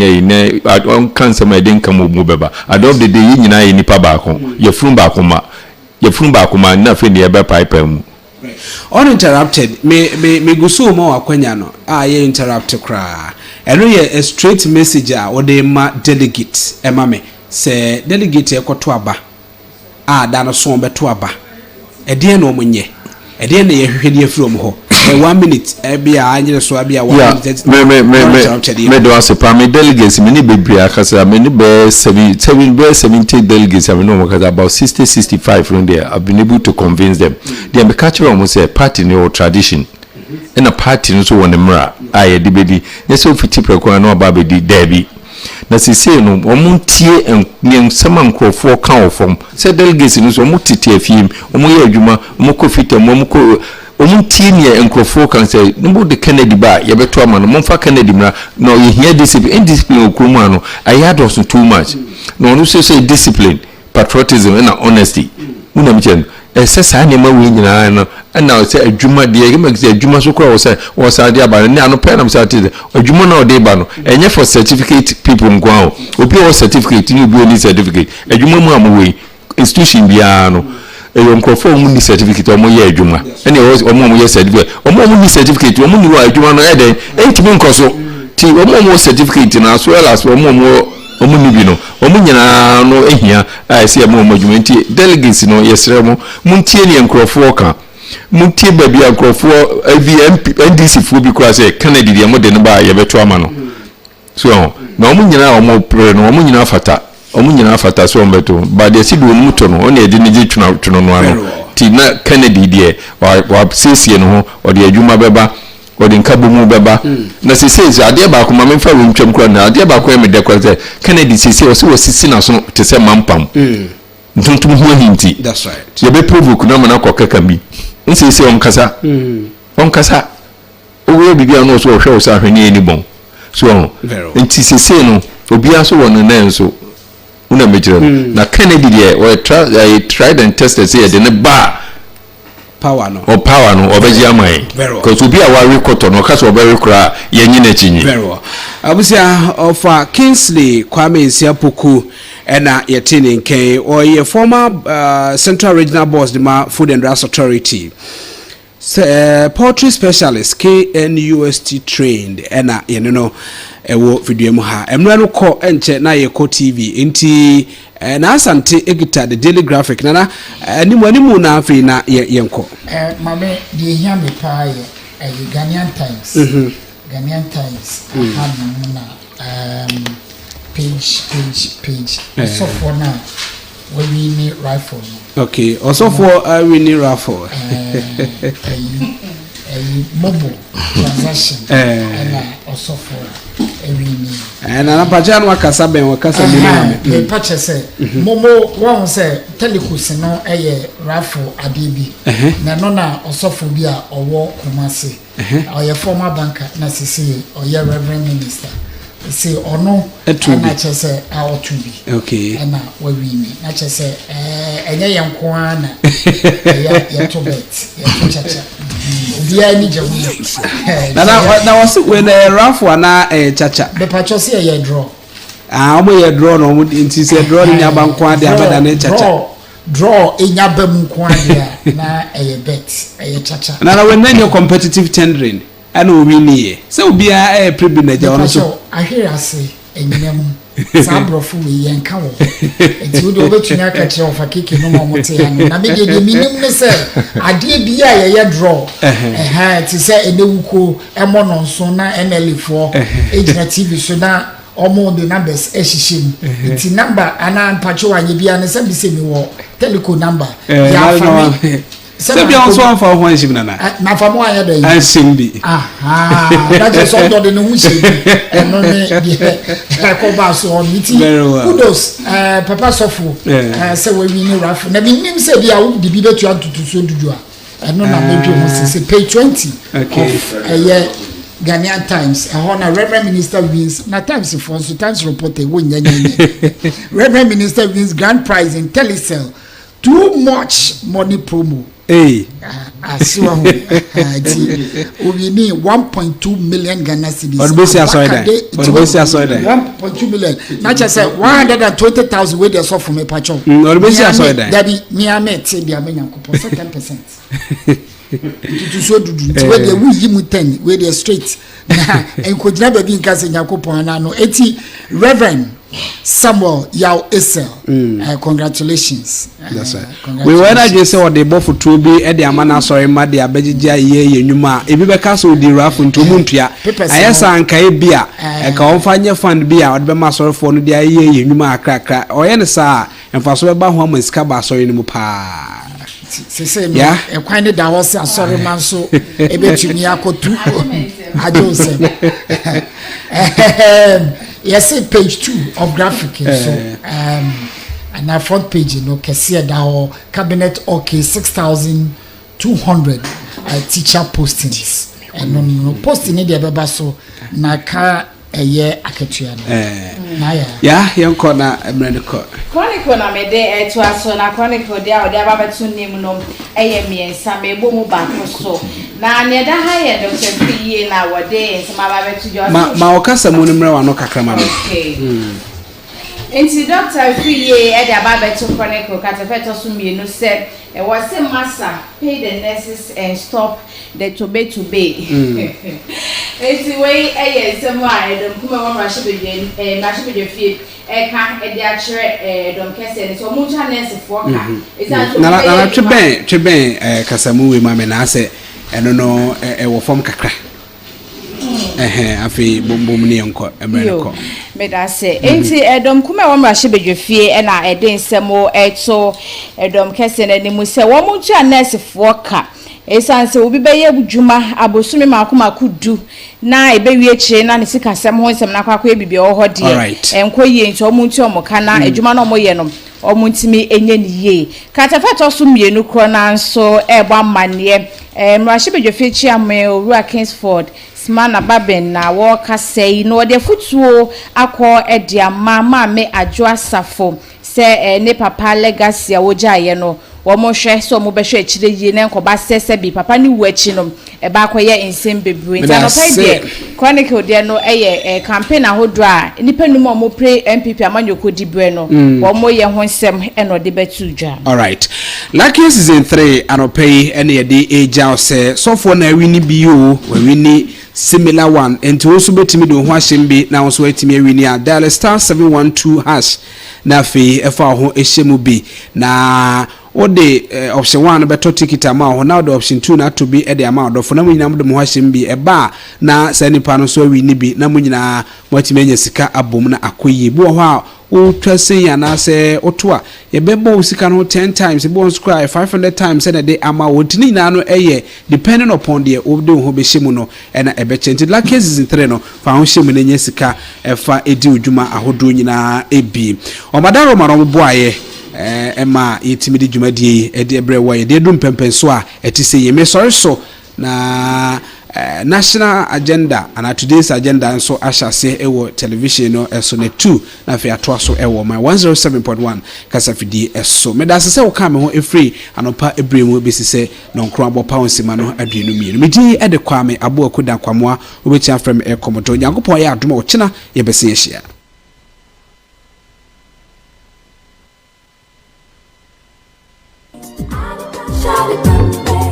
de panono kofa bae wasande 3CP papa ebebua efie bia aba mese adepa de etwamu da wo de 3CP egu somu dware a ebo ho ban efimuamu ho fa 3CP efren so huhu wanu anopa bia na ma wo se ho ban wo